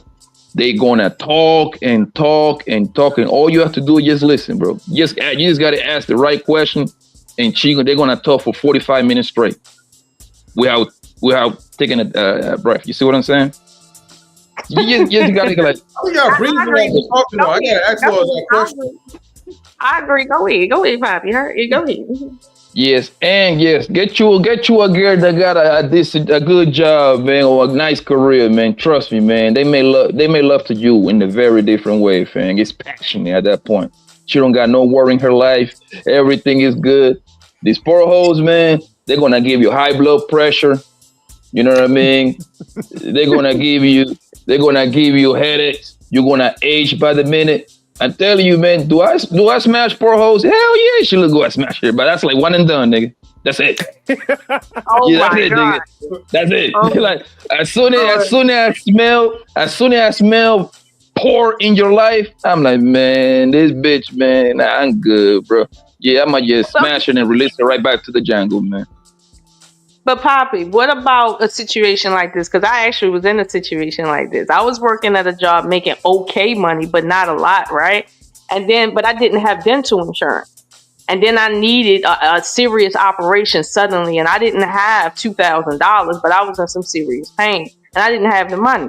The guy that I was dating at the time just pulled out the money cash out his savings and paid for it. Me and him had been on maybe 5 or 6 dates, and he did that for me, right? Not because me and him had talked about no deep shit or nothing like that, but simply because I needed it. And he had it, and he just did that. And that was, I'll be honest with you, that was one of the most generous things anybody's ever done for me. Not because it was $2,000, but simply because he didn't have to do that. I didn't ask him to do that, even though he was right there when the man gave me the verdict. And he heard it. I wasn't trying to get no money up out of him. And even though it didn't work, the reason why I'm so generous now is because of that. Like, that made an impact on my life. So it's like, what do you say to females that like that? With no. They not rich. They not rolling in the dough cheese. And then shit come up. What we doing? All right, wait. Pause. Real quick, right? Can you since because of your situation, and now you became the generous woman that you are, right? Let me post this up there right in the chat. If you can you please give a generous donation? I'm gonna drop something for you. Wait, what's that? I said I'm gonna drop something on you. Okay, man. Look, I appreciate a $2,000 donation from you though. Anything else? Oh. Hey, Lola, in that situation, at least 1,700. in that situation, that was a nice guy. Because you would have had some fucked up teeth fucking with me. Hey, so I would have straight slid off. Lola would be like, damn, what am I going to do? I'll be like, hey, man, listen, this ain't working. You ain't shit, my guy. That's fucked up. That's very fucked up. I would have helped Lola. I would have grabbed my extra phone. I would have pulled out my extra phone. And I would have went to Google, right? I would have gone to Google. Then I would have searched nearest Obamacare plan office around the city, right? So I would have put that and then search. I click search. And then I would have been like, oh, guess what, Lola? They got a Obamacare office 5 miles down the road. I drop you. I'm so nice. I take you there myself. You see what I'm saying? Would have went there and there. You would have went in there. You see what I'm saying? You would have went in there. No, I just playing, man. We still joking. No, I'm so serious. I know, I'm so serious. If you was to tell me, because I'm not going to ask you for the money personally, but if you was to say, hey, Lola, listen, I know right now you're in pain. However, I know of a program that will give you some money if you apply for it within a week, and maybe we could get you some pain meds, but they will pay for it, right? At least you're trying to help me in the best way you know how. That's why I said with him, he didn't have to do that. And the money part, whether it was $20 or $2,000, my thing is I didn't have to ask him, and he did that because of my need, not because I just wanted to live a lifestyle. That right there says a lot. Like, a dude will come out of his pocket when you actually need it, but when that extra shit, no. Okay, no, serious. Guys, hold on for 1 second, right? Hold on. I got to pause real quick because I got to give a shout out to Ruthless Truth. Thank you, Ruthless Truth, for the $50 donation. Much love, much appreciated, my brother. Shout out to Ruthless. That's the only thing that you can do. Look at Ruthless. He's trying to compete with motherfuckers already. I got it. Who am I competing with? Real quick, Lola. Lola, was you nervous with he gave you that $2,000? No, I wasn't nervous. I was shocked because nobody had ever for like that for me. I was extra shocked. Because I'm like, 2000, like, was he like, hey, look, after a month, like, look, I need that bread back. You better get on this OnlyFans page and sell some feet pics. No. He's like, look, Lola, that money wasn't free. You better lather up them feet. Let's get it cracking. With that guy that gave you, with that guy that gave you the two, you said you was out with him about 5 times. Yeah, it had been about 3 months that we had been talking, and we had been on like 6 dates. Yeah. Lola was spitting them game on them dates. Lola, you took him to the level of that mental, man. You must have been chopping it up with him where you can say pineapple. Did he hit the bottom of that coochie? First off, okay, we're not gonna talk about first off, okay, Poppy. Second of all, okay, Because we still friends yes to this no, day, but we're not together though. Like we still friends, but we're not together. But I still appreciate that, and that set the tone for me after that because I was in my 20s at that time. You see what I'm saying? So that's a yes then. That's a yes. No. When the women explain themselves for 45 minutes after you ask them, that's a yes. You can literally say it was a yes. That was 45 seconds. But look, Lola. What that tells me, we have me knowing homeboy, is that man probably was like one of those marriage-minded kind of guys, and he was trying to impress you by any means necessary. He was trying to show you that he can take care of you. That's what he would tell me from me not knowing anything from the guy. He was looking at you like the way he talk about that shit. That's what we was like the entire time. We wasn't on no extravagant trips. He took me to movies. He took me to a literal coffee shop, and we was drinking coffee and tea. Like we was going on regular dates like that, and then suddenly I got sick, and that's when that happened. He won't try to impress me. No, I didn't say. Hold on a second, roughly. Hold on, boss. Hold on, because I'm about to forget my train of thought. Hold on, boss. You smarter than me, man. Let me get my shit off. I don't write nothing down, man. I'm a freestyler, bro. Poppy, my bad. I just got triggered. I was saying, Lola, I wasn't talking about impress you with his wallet. What I'm trying to say, impress you by showing you that he is able to take care of the woman that he likes. That's what I'm saying. I'm not talking about the wallet. The wallet, he might be impressed you by the wallet too, but I'm saying like he's willing to go there with you. He's trying to show you that he cares about you. Like he's more than the booty for him, right? And I'm going to assume this guy was doing good in life, right? No, he was not. He was making average money like I was. It wasn't a lot, but it was average for the time. Yeah. Yeah, you put it on him, girl. You put it. That nigga was way. But look, but the guy in the 5th day, that means he knew some things. He go ahead, Ripley. Go ahead, boss. Go ahead. Oh, son. So when he gave me that 2 bands, right? Did you get corrupted? First off, he didn't give me 2 bands. He gave the doctor's office 2 bands. Okay. Right? When he did that, did you feel corrupted? Like you only wanted him for money or something? I wasn't seeing him for money. Like I'd already liked him. No, I was asking, you mean? Did that make you? Did that make you look at him differently as far as financial means? No, actually, it didn't make me look at him differently. It made me look at him as far as finances, but it did make me look at him differently in terms of what I now expect out of men. Sure, he elevated my expectations a whole lot with the reasoning for what he did. So in that regard, sure. But as far as like finances, I didn't expect him to do anything after that. Not at all.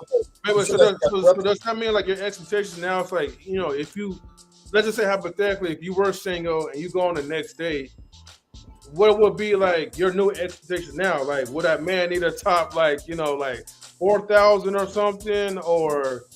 No, it wasn't about the money, and I need you to understand that it wasn't about the money. It was about the fact that when he seen me in pain, he didn't ask, "Do I need it?" He didn't do none of that. He went in and did what he had to do. I've done shit like that for friends, for real. Not even people I was in a relationship, because if I fucks with you and I see you in pain or you in need and I got it, you don't gotta ask me for it. I'm gonna offer it, period. Or sometimes I mean, not the money part, but like what I'm trying to say, like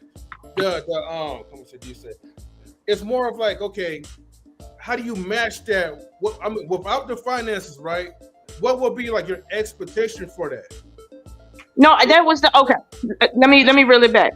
There is no expectation financially or physically because he did that. But what the expectation is for me is if I fuck with you, you don't have to ask me to do shit. If I There love you you, go. you don't have to ask me to make sure the house is clean when you come home and you tired as fuck. If I love you, you don't have to ask me to raise your children right when you gotta go up on the farm. You don't have to. If I actually love you, it's a lot of shit you don't have to ask for, and that's what he did for me in that moment, and that's the lesson I learned from that. And while me and him wasn't cut out for long term, that stuck with me, not the amount of money. Because what if it was $200, right? And I just didn't have it that day, but I was in pain, right? It's not about the money. It's about how he did it, why he did it. And now it's not about my expectations from men.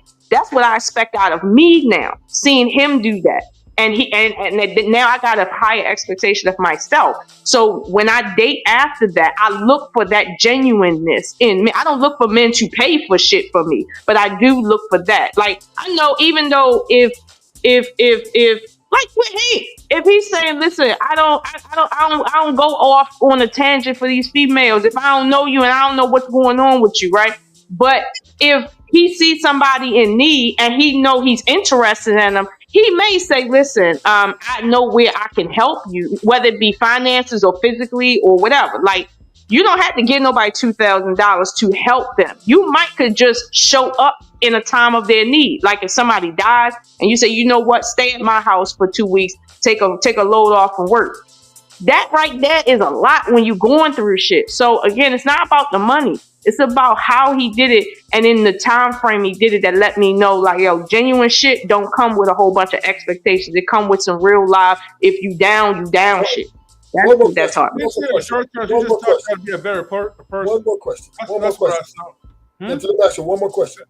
Wait. Actually, sorry, Rufus, too. Before you answer another question, I want to remind people we do have. I know a great pill. I did that on purpose for a second, but I sent the StreamYard link. We have Wander Watts in the building. He hasn't said anything yet, so I want to kind of get his take on it real quick. Watts, are you still here? Oh no, they're over there cooking. I ain't gonna step on that. Keep cooking. I ain't stepping on shit. I'm gonna hop in when I can. What's good, 100? Okay, so let me ask you. So, Houshold, last question. So last question. I won't ask you no more. So shout out to Ruthless fucking up your name though. Go ahead, Ruthless. When you was going through what you're going through, right? And you said you felt some pain, and you know you needed, and it cost $2,000, and you didn't have $2,000, right?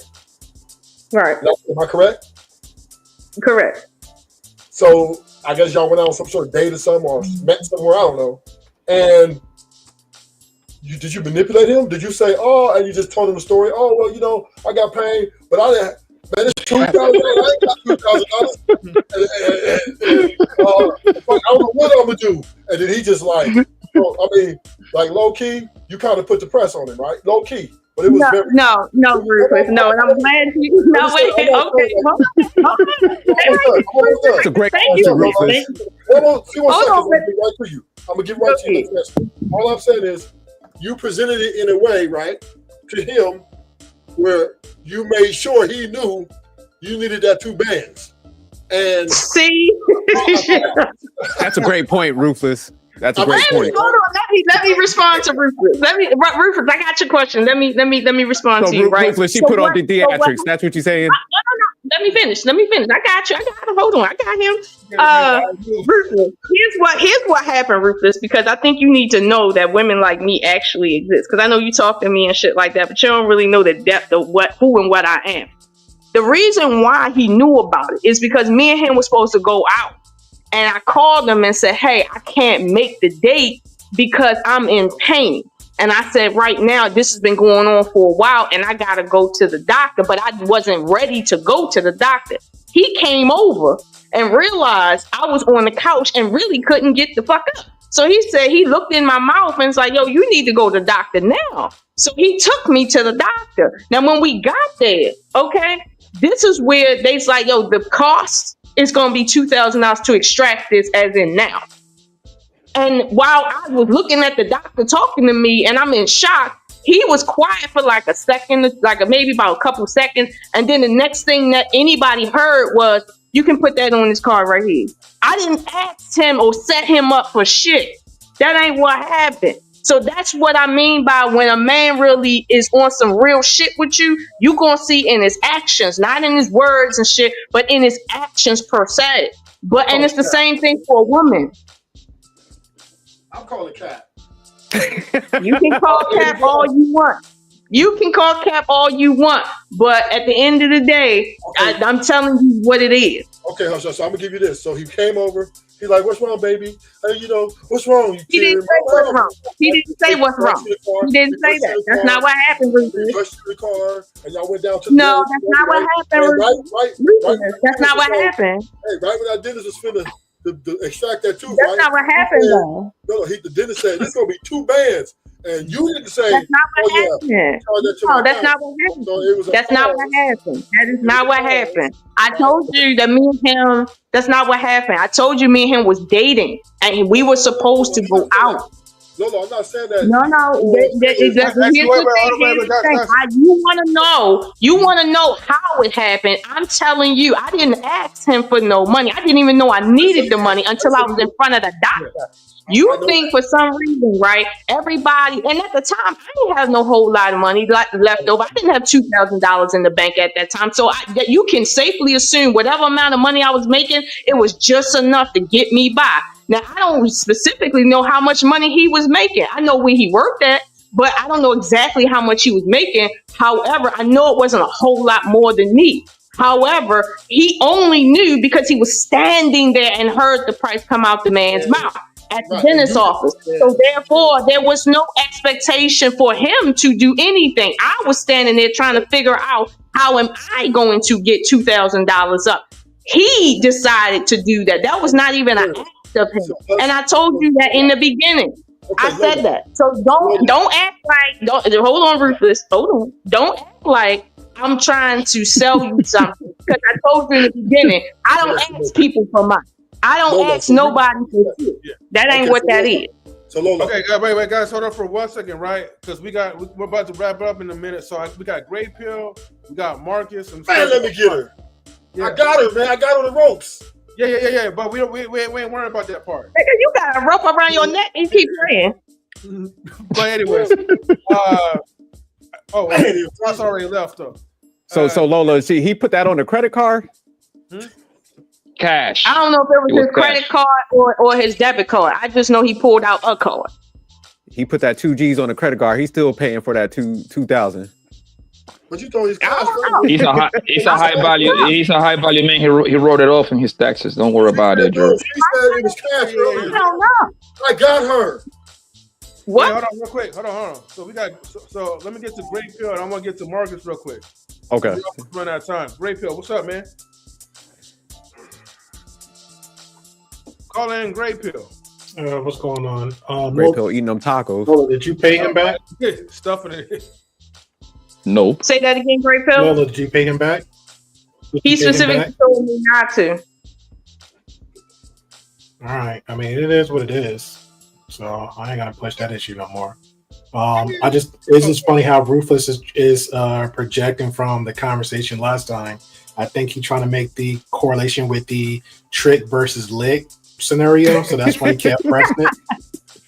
I think that's why he pressed it. So I'll leave that there. He tried. Real fast. Do you think? Question for everybody, whoever wants to answer. Do you think that man was tricking right there?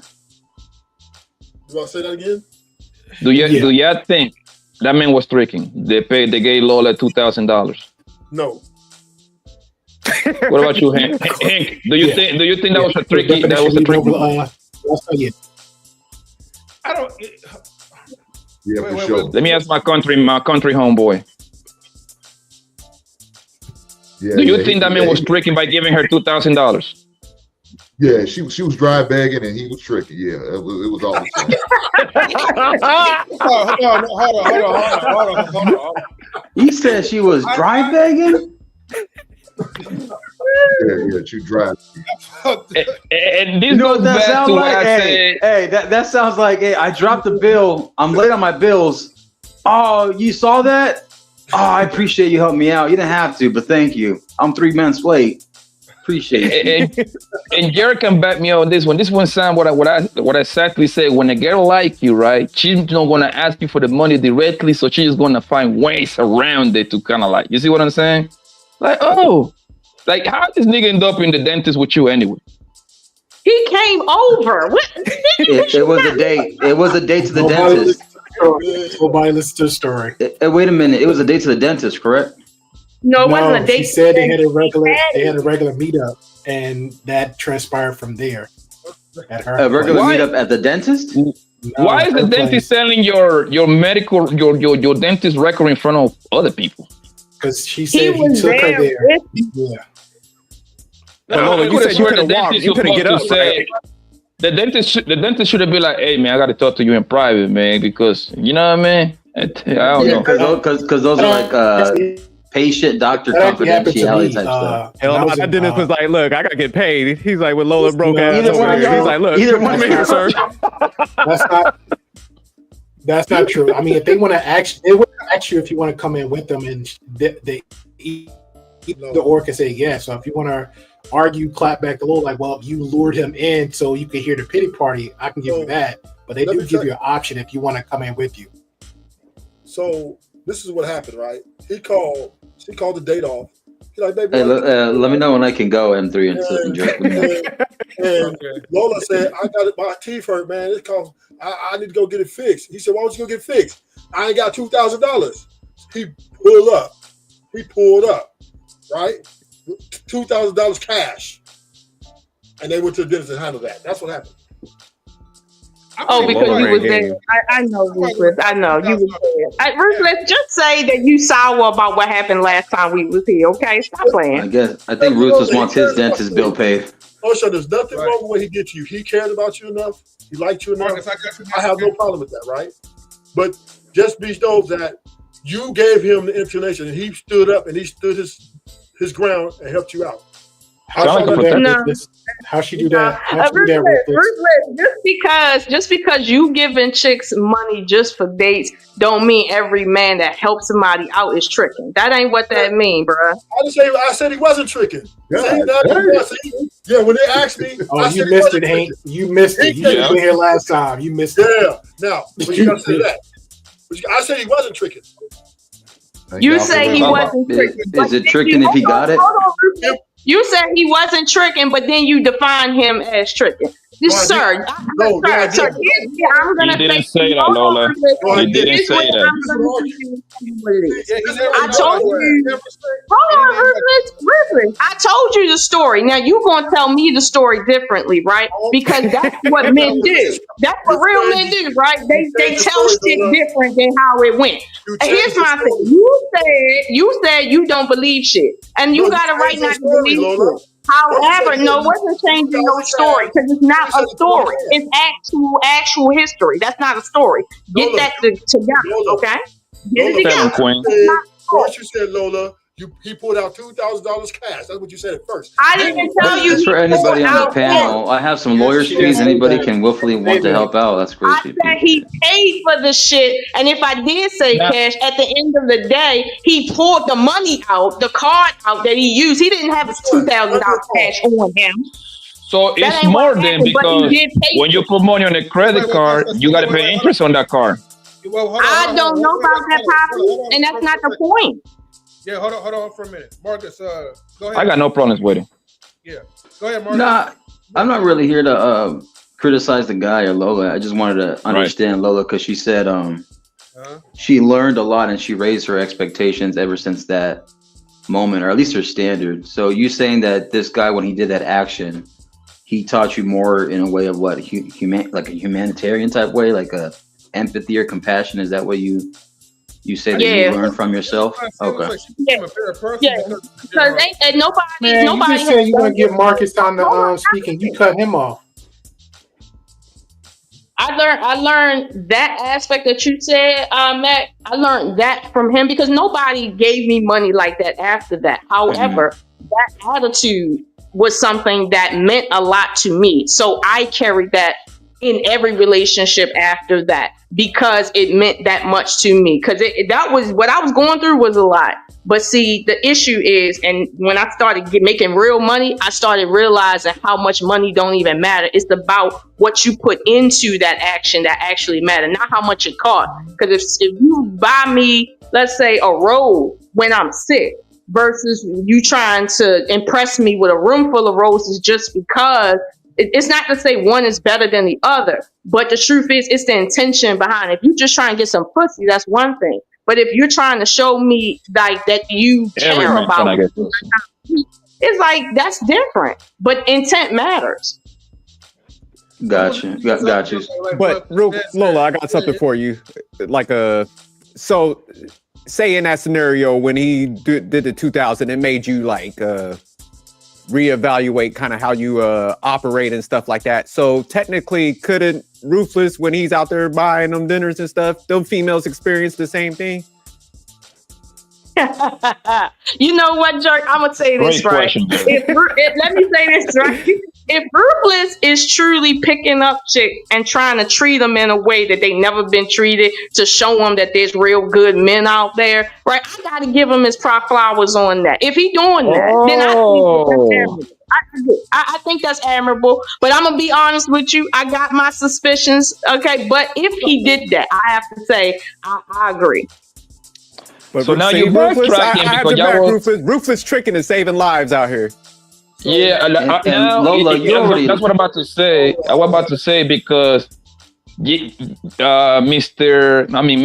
Lola was on my man Ruthless tops like last week, yo. So, but nigga, you had tricked this and that, but now she got her own personal trick. Now she got it backtracked from her story because what Ruthless did, my man Ruthless taking his queens out for $400 a day a pop. Let's say 5 times, that would be $2,000. And you have your own trick, give you $2,000 at once. They both were doing the same thing. I rest my case, Your Honor. So what, Poppy? Okay, Poppy. All right, you can rest your case.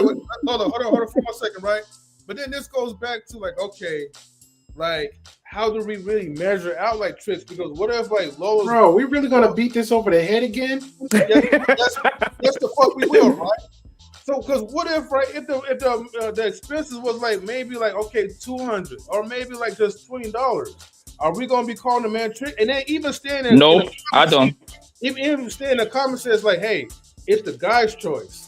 You know, and he didn't ask to get money back, correct, Lola? He didn't want the money back. He didn't care if he paid it back. He didn't care. Okay. So then why would he be considered a trick then if he got it like that? He knew that Lola was poor, Marcus. He knew that Lola was poor. Why would he ask the money back? You are not shit, Bobby. Leave the fucking panel. Lola got that check now, man, so she good. Okay, Poppy, that's correct. At the time, I kind of was poor. I was. But see, the difference between me and these poor bitches that go on dinner dates and want crab legs all the time is I ain't asking nobody for shit. That's the difference with me. So you don't ask them, but you just lure them. You just trick them into it. No, ain't no. I know y'all kind, Lola. No. Between now and let's say January, I done shelled out $4,000 just to friends to help them in emergencies. Okay, I believe. Don't tell me about it. All right, don't tell me about it. I get you, Lola. I get how it sounds, Lola. And it's just that it's so convenient that y'all met up and then the dentist was just around the block. And then the bill came out. Not saying you are doing anything wrong, intentionally or unintentionally, whatever it is, but at least the guy got it. And if he got it, I guess I ain't tricking him, especially if he's not asking for no money back. Well, it wasn't that the dentist was around the corner. He told me I needed emergency services, so he took me to a place that he knew about. He knew that place, and I actually was looking for that place after that and shit because they did a really good job, and I couldn't find them again. But he took me there, and he knew them. And so when he said you need this removed now, they said, well, you got to pay. You don't have insurance, so therefore they told me what the price was. Okay. I want to interject real quick. You know how I like that none of you guys ever even asked $1 million question? What's that? What is that? After like I guess the guy quote unquote tricked on Lola, right? You know. You took him serious? why did we were serious? Anyways, why did the relationship did not last? What I did ask that question. How long? Oh, hold on. How long did the relationship last after when he spent $2,000 on you, Lola? 4 months. It went on for like, I want to say 4 to 5 months after that strong. But the reason why it ended is because he told me straight up that he had some internal issues going on and he didn't want to be a father. That and credit so card I'm maxed out. I'm not going to put out what was going on with him. However, he had some legitimate internal issues. No, it wasn't erectile. Jesus. And the thing is, at the time, I did want more children, He so got the notice for the mortgage. I let her finish. That is my mind. It wasn't because me and him had any major issues. It's because essentially after dating me so long, I guess he realized, okay, she wants more kids. I don't want more kids, and he had this other issue going on, so it just wasn't a good match. But we still friends now. It ain't like we still friends. And this that actually makes sense. It's more believable. I don't believe it. I'm calling cat. Hey, there are guys who are wanting to walk away because they don't want more kids, though. Let's be honest. Let's be honest. Let me tell you what I think happened. So after she got that band, okay, let me hear this. She started. Let's help you gossip now. Let's help you gossip. You see, she started acting funny style. She was probably, I don't think we are good together. I don't know. I'm feeling different, right? And she got rid of him. That's what happened. That's not what happened. But so Ruthless. So Ruthless, you saying Ruthless? You saying she hit him with the? I'm gonna have to pause real quick because I gotta get ready to go. It's already at the 2-hour mark after this, and I gotta leave, nigga. Leave us alone.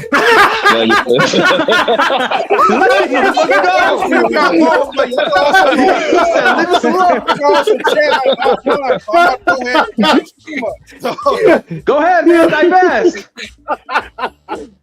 Poppy, go ahead and wrap it up, though. I'm gonna give you a minute. Go ahead, Poppy. Good show, man. But listen, man. Listen, man, go and buy my course, man. I teach you how to expect women like Lola. Yo, I'm an expert at this, yo.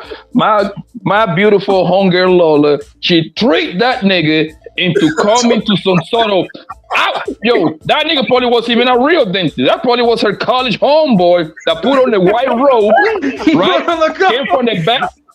So he came from the back room with some paper. I promise you, those papers was like they were blank. It was nothing written on them papers. And said, allegedly, I got some bad news for you. Your entire mouth need a lot of surgery. If it was a nigga like me right next to Flora, I would have looked at Flora and be like, yeah, you can still give a blowjob with no teeth. You know that, right? You don't need your teeth like that. You don't need no teeth. You don't need no teeth, baby. See what I'm saying? So I would have turned the negative into positive. I'm like, Lola, you actually look better with no teeth. Your smile wants to be more radiant. Your face wants to look fuller. Jesus. Now I just play. Talking about a bag. M3, he just described a velveteen rub. Lola don't play with it. That's my hunger, man. I see y'all later. All right, Poppy. Later, Pap Smear. If I had mentioned you, right? I mean, thank God the guy paid for your dental work, right? But if you had a messed up grill, you wouldn't even be on this platform because I discriminate heavily, okay? But I'm glad that you. First of all, it was two. Okay, just for clarity, it was two wisdom teeth. Okay, I don't have a fucked up grill. Y'all know that. we would have had a GoFundMe. That's our homie, man. We would have got her right. Had a couple fish fries. You know how they do it. Yeah. But anyways, guys, man, hey, thank you guys for tuning in, though. How much money you need to keep going? How much money you need to keep going? Yeah. But anyways, though, I do gotta bounce out though for real because I gotta go fix some work stuff. But anyways, y'all, you guys take care, man, and peace out. Y'all pull up Tuesday. Yeah, pull up on Tuesday. Toxic Tuesday. No. That's where we really get toxic. Ray Pill knows anyway. No. All right, yo. Please pay your bills. Take care of your teeth. Exactly. Don't have a fucked up grill.